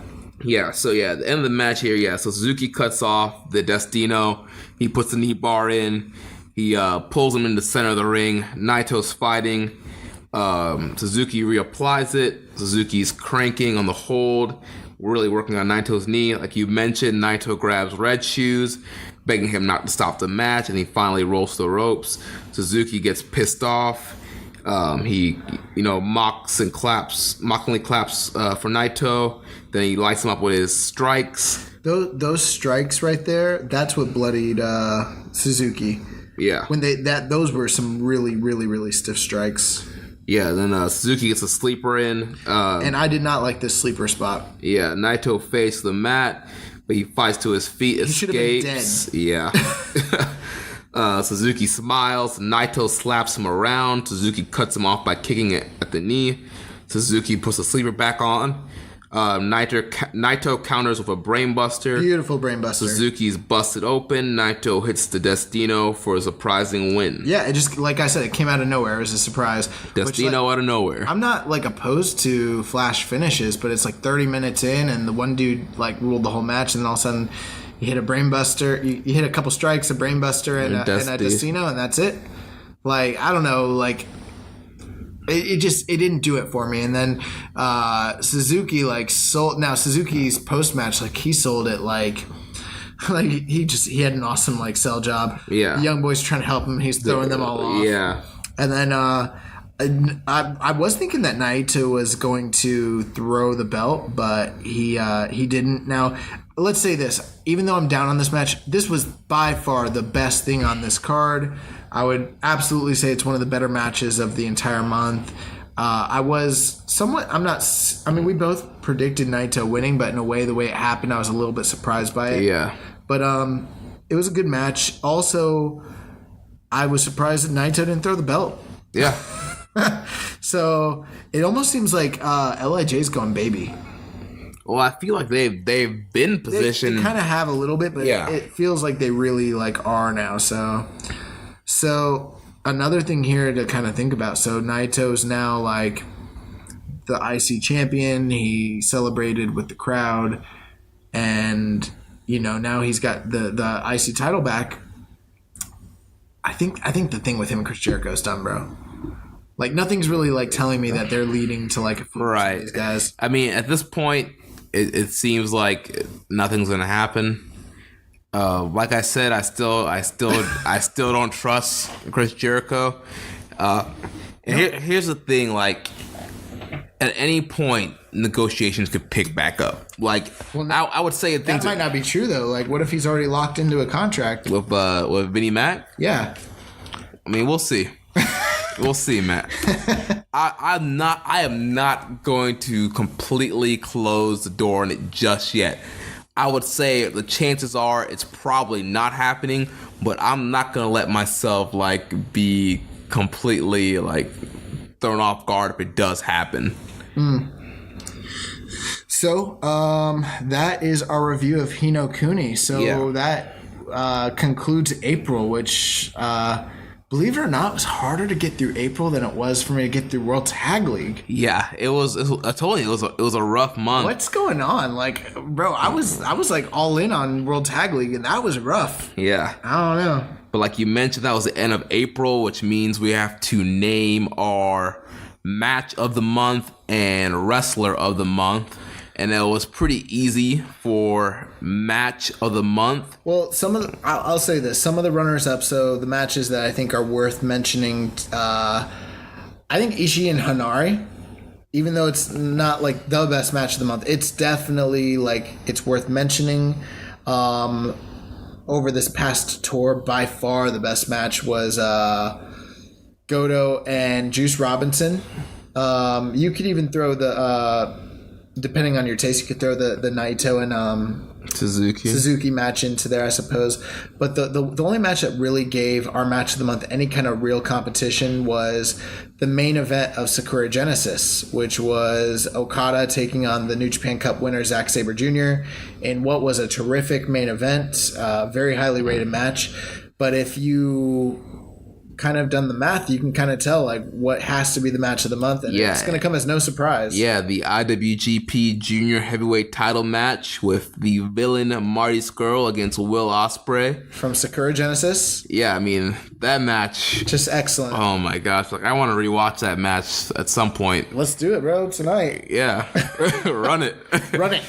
So that match was just excellent, and then we've done a review of it and everything of that nature. But I mean, how many months in a row has not in a row, but I mean, so kind of looking back. So I think we said in December. Let's do some math here. Okay. December, our match of the month was Yagi versus it was Yagi and Narita from Lions Project. Mm-hmm. January, our match of the month was Chris Jericho and Omega. Yeah. February, our match of the month was it was Will Ospreay and Ospreay. Who did he face again? Ospreay and Takahashi. Yep. What was that? That's from New Beginning. Yep. Okay, and then last month was March, and our match of the month was what was our match of the month in March? Man, I'm completely blanking right now. What was New Japan Cup? Was it? Oh, you know what it was? It was Golden Lovers versus the Young Bucks. Oh, yeah, from Strong Style Evolved. Yeah. Okay, so now we're in April. We're a quarter of the way through the year, and I mean 5 months in if you count December, and yeah, this is the second time this year that like Will Ospreay has been in the match of the month. The match with Hiromu, the match with him, and then he's had just banger after banger like all year long.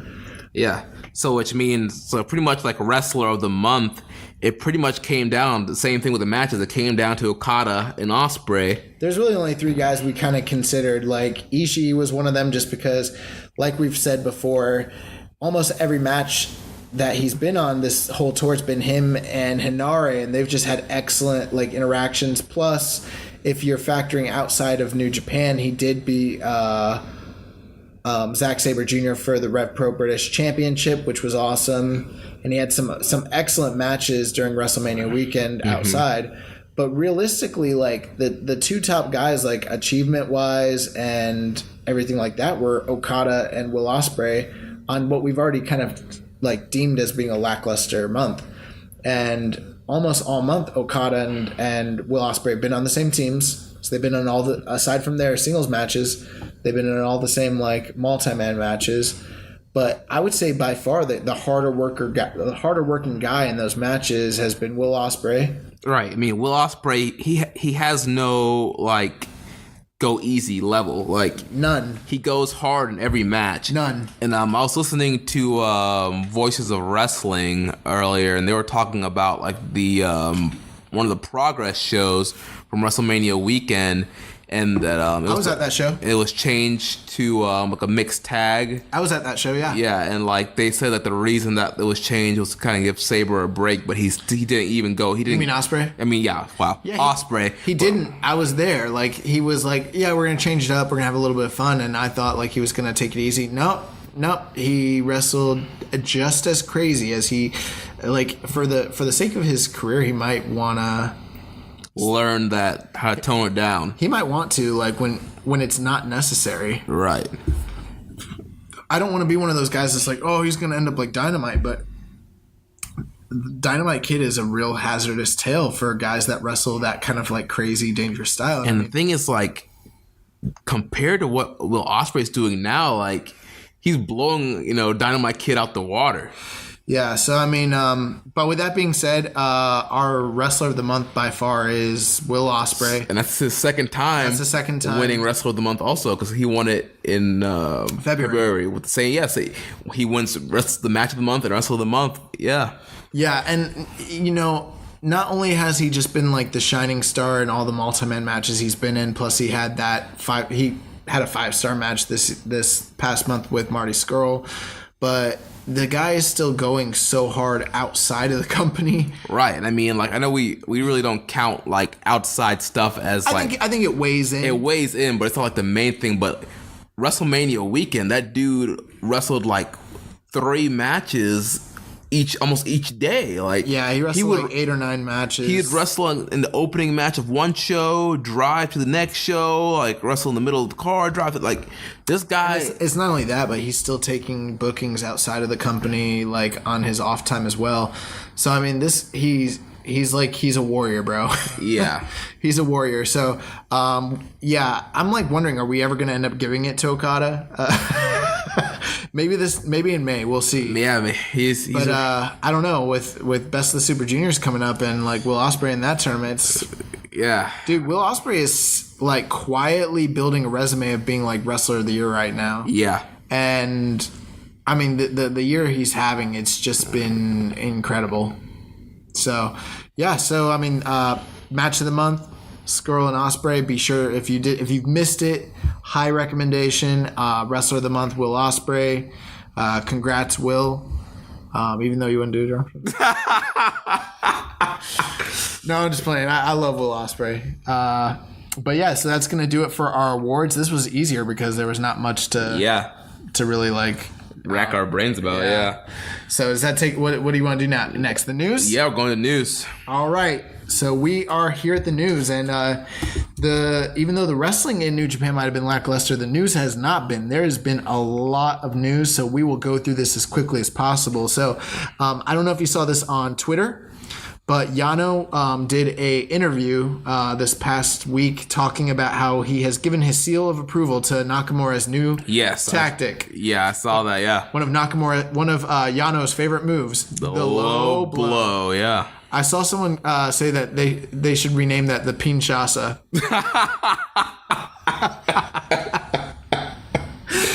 Oh man! Gosh. Also, in other news, Nakamura came out with like new theme music. Dude, his new theme is fire, dude. I love it. Have you seen the criticisms against it? No. Yo, Japanese people are killing that song because apparently the dude who sings the lyrics is not native and like they can't understand him. They say like it's totally like garbage. Well, I mean, it sounds cool. Yeah, well, I don't understand it either way, so I mean, it sounds fire to me. Yeah, it sounds fire to me, but yeah, like I was reading on Twitter and like a lot of like Japanese natives were just like basically like ripping that song to shreds. So it's kind of controversial a little bit. Yeah. So, yeah. Also, today it is April 30th. This show will be dropping tomorrow, May 1st. If you're listening to this and it's early in the morning, you still have time to get G1 special tickets and the G1 special and the USA tickets. They will be going on sale today. I believe at 10 a.m. Eastern Standard Time, or is that Pacific? I'm not 100% sure. Go online, make sure you do your research. But the G1 special and USA tickets for the Cow Palace show are going on sale now. So you want to do yourself a favor if you want to go to that show. Like, buy your computer, have 3 of your friends ready to go, and all of you guys try to get tickets because these things, I guarantee you, they're going to sell out quick. Also, we told you we were going to follow the story with Katsuya Kitamura and the ongoing like news concerning like his position with the company and what's going on with him. There really isn't anything that's too detailed that's broken out yet, but Kitamura did tweet several fans asking about his return, and he told them basically that to wait for his return and that he's still evolving. Did you see that? Yes, I did see that. I thought it was very interesting. Here's the very interesting thing. So Risen MMA, which is like, that's run by the same president and the same group that had run Pride Fighting Championship in Japan back in the day. They're essentially like the predominant like MMA promotion in Japan right now. He's been sharing stories and sharing like clips and stuff from them, and he never was doing that before. So there's this part of me that's starting to think like maybe he's not coming back to New Japan, but maybe he's going to MMA. Yeah, maybe that's possible. Dave Meltzer was saying in the Wrestling Observer that regarding Kitamura, the company still has not said anything about him publicly, and the official word is that he is simply out of action due to a serious concussion. So we'll stay posted on that story, but I'm guessing like with the hush hush nature of things, like maybe we're getting like a Brock Lesnar type situation where like, I mean, he could go to MMA. He's got a wrestling background, but maybe he's also kind of older though, so maybe he's just using this to leverage his position in the company. No one knows what's going on there, but it is interesting, the fact that he's never posted anything about Risen MMA ever in the past, and then all of a sudden it's filling his timeline. So, very peculiar. Another thing, I don't know did you see the videos that New Japan just came out with showing the different title defenses of Tanahashi and Okada? I did not see that video. Oh, bro, you got to check that out. So if you're listening, you definitely want to go online. They have this on YouTube as well as on their New Japan World's website. But they compiled a basically I don't know what the word is, but what is it when you show like clip after clip after clip after clip? Like a compilation? Yeah, a compilation. That's the word I was looking for. So they've assembled a compilation video of the 11 title defenses and victories for Tanahashi, and then the 11 title victories and defenses for Okada, and they show them back to back, so you kind of get a feel for like how historic both of their reigns are. Yeah. Really, really, really cool stuff. So if you get a chance, you definitely want to check that out. We got some War of the Worlds news. So we kind of mentioned we weren't sure where Jay White goes next. Well, on May 11th, during the War of the Worlds tour for Ring of Honor, Jay White will be defending his U.S. title. I don't remember which city that's in. I think it may be Chicago, but he is definitely going to be defending his title on the May 11th show.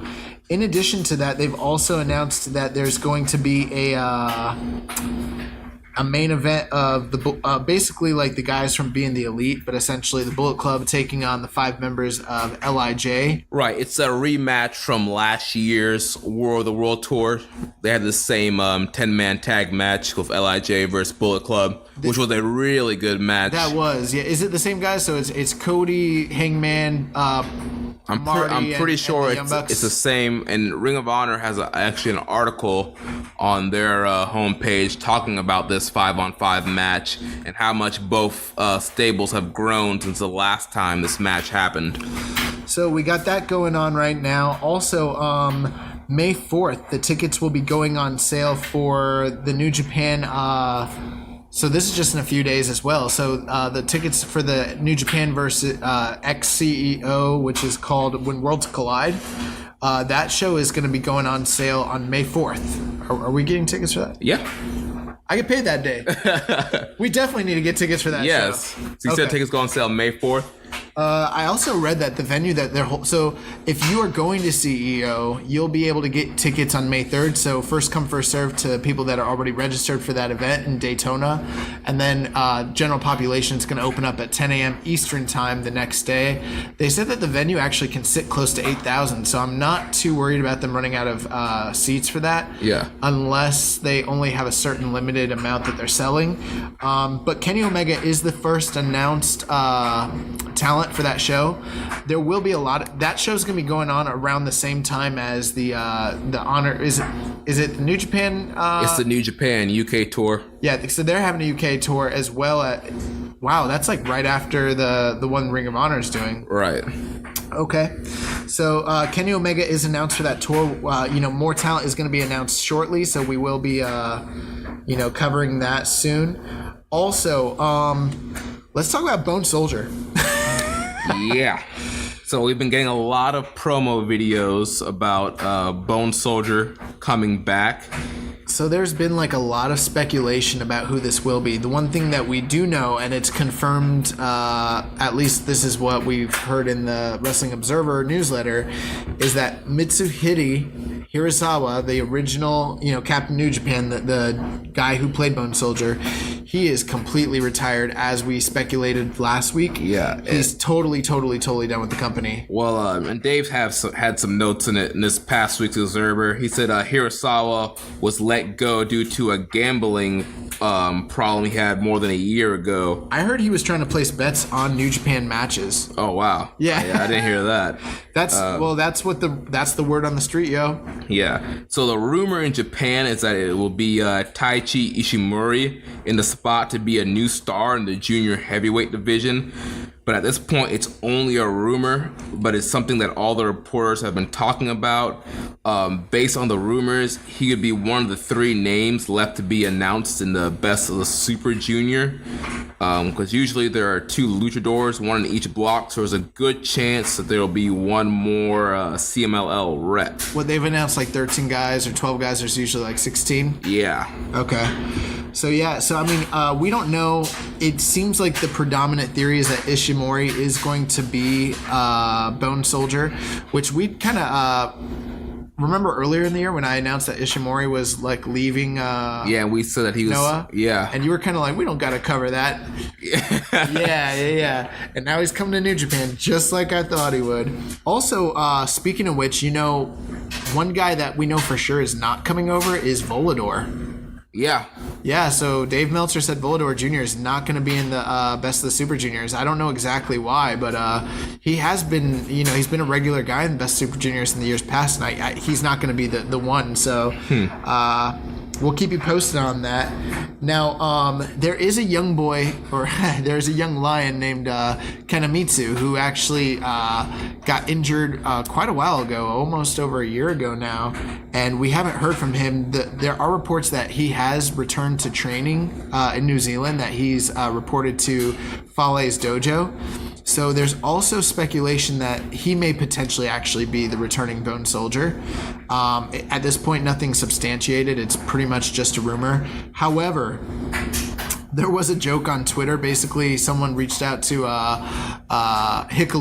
Leo Tonga, and said, any chance Kanemitsu is actually going to be Bone Soldier? And he goes, I can't confirm anything, but the one thing I will say, I've never seen him and Bone Soldier in the same room together. So, hopefully Kanemitsu comes back and, we get to see him. He was actually brought up at the same time as Hirai Kawato, and they were kind of like each other's like main like nemesis, and then he suffered a really serious injury and we haven't seen him back. So hopefully he's able to return to training and come back and perform, which would be great. Also, Yagi. So we talked about Yagi breaking the bone in his forearm. Mm-hmm. He was scheduled for the May 15th Lionsgate Project show. On that show, they've announced that he's going to be replaced by Taguchi. So nothing. Gooch. Yep. So what does he call himself? The coach. Yeah, the coach of Team Taguchi Japan. So he's going to be replacing Yagi on that show. Also, the May 4th Dontaku show, all the pre-sale tickets are completely sold out. So that is right off the heels of Hi No Kuni also selling out. So 2 back-to-back sellouts, which is good news for New Japan. Yeah, business is looking good. Speaking of business, New Japan Pro Wrestling is going to, they've just officially signed a deal with the J1 channel in France. And as of May 5th, 2018, they will start broadcasting New Japan in France. Yeah, I saw that on Twitter. Yeah, that's an awesome deal they just picked up right there. So, I mean, they did a deal this past year with India. They've got the deal here in America. They're doing business in Australia, the UK. Now they're on TV in France. Like the global expansion. I mean, one of our first episodes talking about the U.S. expansion, and now to see how far they've grown in the U.S. and now reaching out to all these other countries. Yep. Really trying to make New Japan a global entity.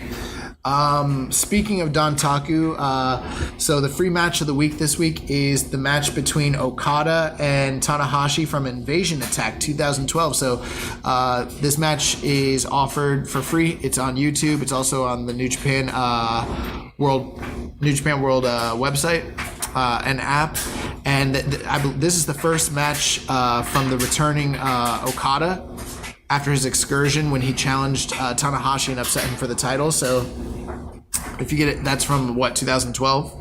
I believe so, yeah. So if you get a chance, you definitely want to check that out. Also, we got some good news and some bad news. So we talked the last couple weeks about what happened with Showbuckle on YouTube. And I don't know if you noticed this, but Real Neat Puro which was another channel very similar to Showbuckle, gone. Oh, really? Yeah, they got Showbuckled, bro.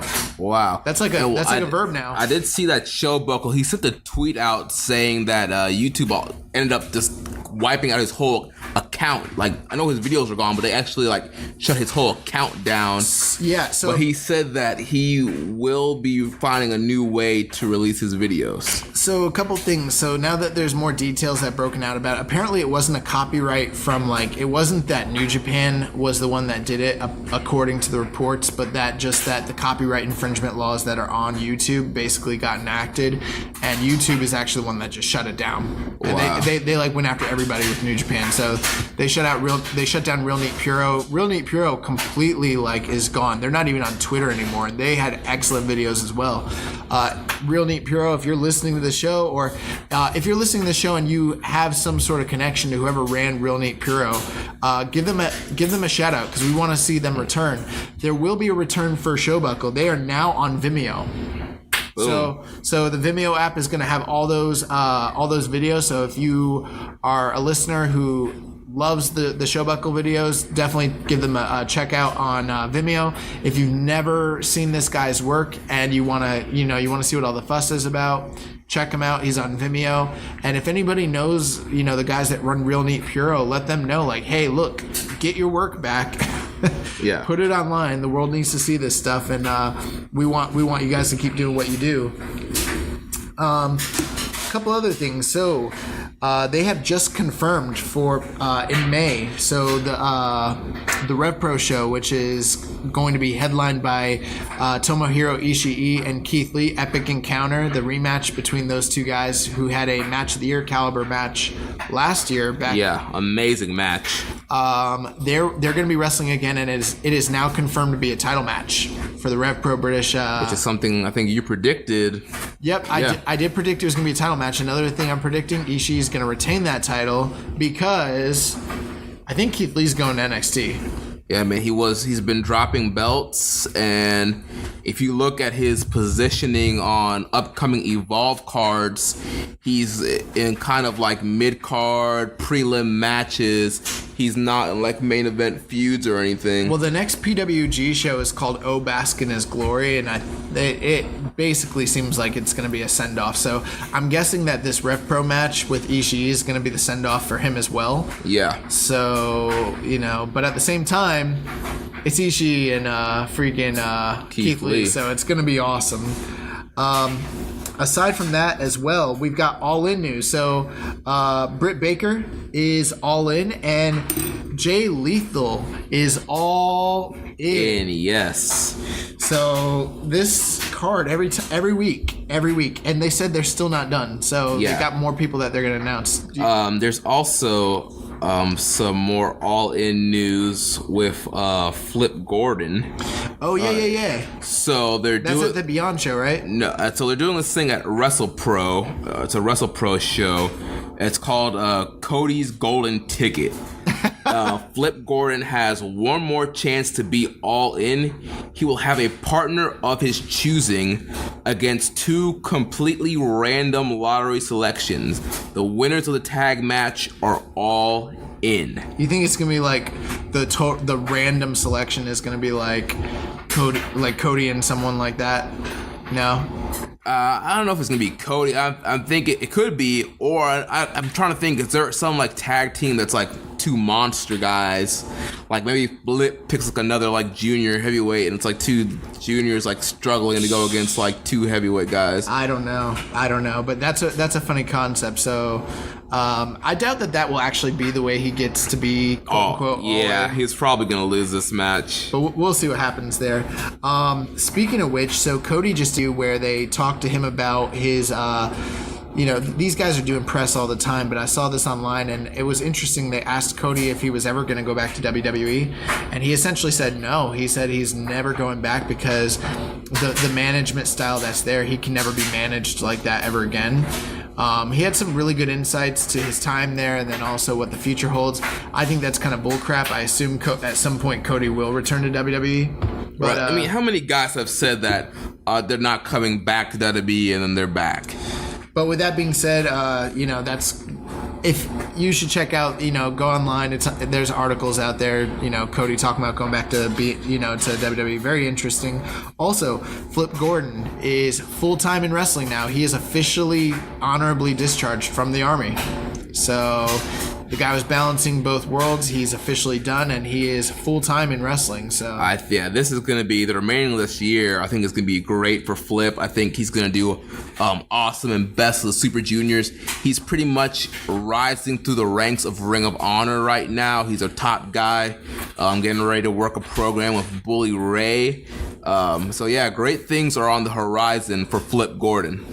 Aside from that, speaking of Cody, so some fans have been tweeting him about All In, and he broke some news this past week basically about the ticket prices, and they haven't announced when the tickets are going to go on sale, but people were saying that there's rumors that the tickets are already on the resale websites right now and that they're exorbitantly high, and he said that's impossible because right now they haven't even released any of the tickets, and when they do release, he said that they're not going to be selling them on resale websites at all, so there's not going to be the option to resell the tickets once you buy them, and that they are going to be priced way below market value for how the layout of the show is, and the absolute lowest price for a ticket is going to be $25 for All In. Nice. So I'm guessing this is going to be a super super super hot ticket. Once the tickets are released, I'm wondering how quickly these tickets will sell out. It's gonna go. We're gonna be, eyes peeled, and we gotta be on our computers trying to get these All In tickets because I'm planning to be All In. I want to be All In. So, last couple things here. So Jay White has a new shirt that has come out.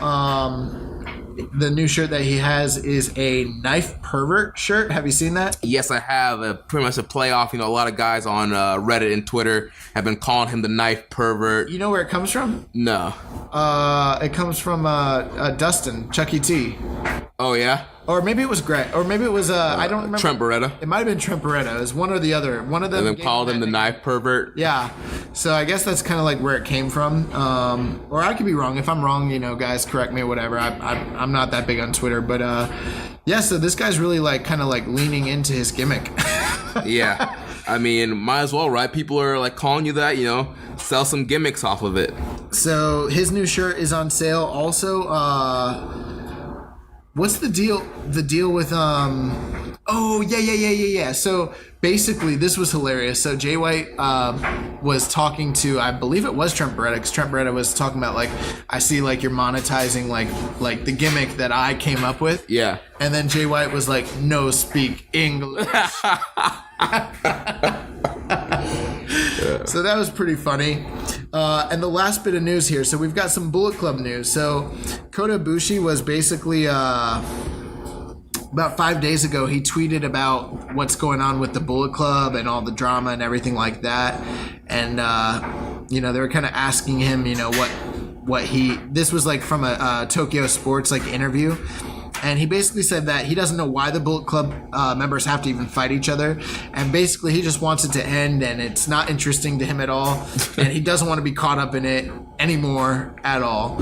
And completely agree with you, Ibushi. I do think that it's compelling storytelling, but to a certain degree, I'm also man, I really, really, really, really want them to just stop with the storyline to a certain degree. With the how many guys that are taking a backseat to what's going on and the pace it's moving at. Unless they do something compelling fairly shortly, I'm let's just end this, because Kota Ibushi is too good a talent to just be the second fiddle guy right in the middle of a story that has nothing to do with him. I mean, he's a potential heavyweight champion. I think so. Yeah. But he does have matches coming up next week. Oh, one thing we forgot to touch on. So reports have come out this past week that Hangman Page is injured. Yeah, he injured his groin. I'm not sure which show it was, but we were in attendance for Ring of Honor this past weekend in Lakeland for the Bound by Honor house show. Yeah, he didn't even work that night. It was supposed to be Hangman Page against Punishment Martinez. As Hangman was making his entrance, Punishment Martinez jumped him and Uranagi'd him through the table at ringside where the bell keeper was at, and there was no match. So we know that, coming up later this week, he's supposed to be facing Kenny Omega. Well, that match is going to be kind of up in the air depending on if he can get cleared with this groin injury. Yeah, so we've got a match coming up on the May 4th show. He's wrestling Kenny Omega, and then, Hangman Pages, and then the next night there's a 10-man tag, and he's on the being the elite side of things. And I heard earlier today he's going to be getting checked out shortly to see like what kind of condition he is. But I'm wondering if he's not able to go, how that's going to throw like a monkey wrench in what they're doing. Yeah, I mean, that's going to mess up that card. I'm not sure who else you can really put against Omega. I mean, you can possibly put Skrull in there, but that messes up the Never 6-man tag title match. Yeah, I'm not sure what they're going to end up doing there. And then the final thing, earlier today, news broke out that Being the Elite is coming back. Yeah, they sent out a little like minute or so teaser video. We should have known the way that I knew it was, dude. You know how much views and money they're making off of this? Do you think they're really gonna like cut that gimmick out? Like, man, I knew that it was gonna come back at some, even if it wasn't Being, they were gonna do something. Maybe. Maybe, but that's all the news I got. It's one small note. Oh, you got news? It's one small thing. Look at the shooter, bro. Zack Sabre Jr. We know he has a now contract with New Japan, and his indie dates are cutting down, and he has moved back to the UK from the US. He was living here? Yeah. Where? I don't know where. This is from the Wrestling Observer. Okay. So yeah, Sabre, because he was doing a lot of U.S. dates, so I guess he figured it was a lot easier for him to live here in the U.S. He's moving back to the U.K. now. Why? No, I'm just playing. That's cool, so that's pretty much it. So there's no more news this week. Yeah. So we got Wrestling Dontaku coming up next week on May the 4th. Well, this week. This coming week. Yeah, wow. This Thursday and Friday. Freaking A, yeah, bro. So this coming Thursday, this coming Friday, we're going to be bringing you guys all the latest coverage. Is there anything else that's coming up here in the month of May? I know that we got Lionsgate Project on May 15th. On May 15th, there's Lionsgate Project 12. And then May 18th kicks off Best of the Super Juniors. And you got May 18th, May 19th, May 20th, May 22nd, May 24th, May 25th, May 26th, May 27th, May 29th, May 30th, May 31st. All Best of the Super Juniors. So we will do our best to give you the most up-to-date coverage and all those Best of the Super Juniors matches. Those might be some like we gotta catch up type type episodes. Those might be we like focus on the actual tournament matches. Oh, we're not focusing on like the undercard. You're crazy, dude. So yeah, that's gonna wrap it up. Like we mentioned, we'll be back next week. We'll have reviews of Wrestling Dontaku. Thank you again for listening. And I just want to apologize if you hear a washer and dryer in the background. It is a washer and dryer. The young boy is doing some laundry. Wait. Why are you apologizing for the way that I live my life? I just, some people are really picky on their sound quality. I don't care about that. I don't care about their sound quality. Last week someone was like, I hear someone, I think they're vaping in the background. Is someone vaping? And I'm like, yeah, I vape. And what? What of it? So this week I was like, all right, I'll just drink, I guess, instead. Like, whatever.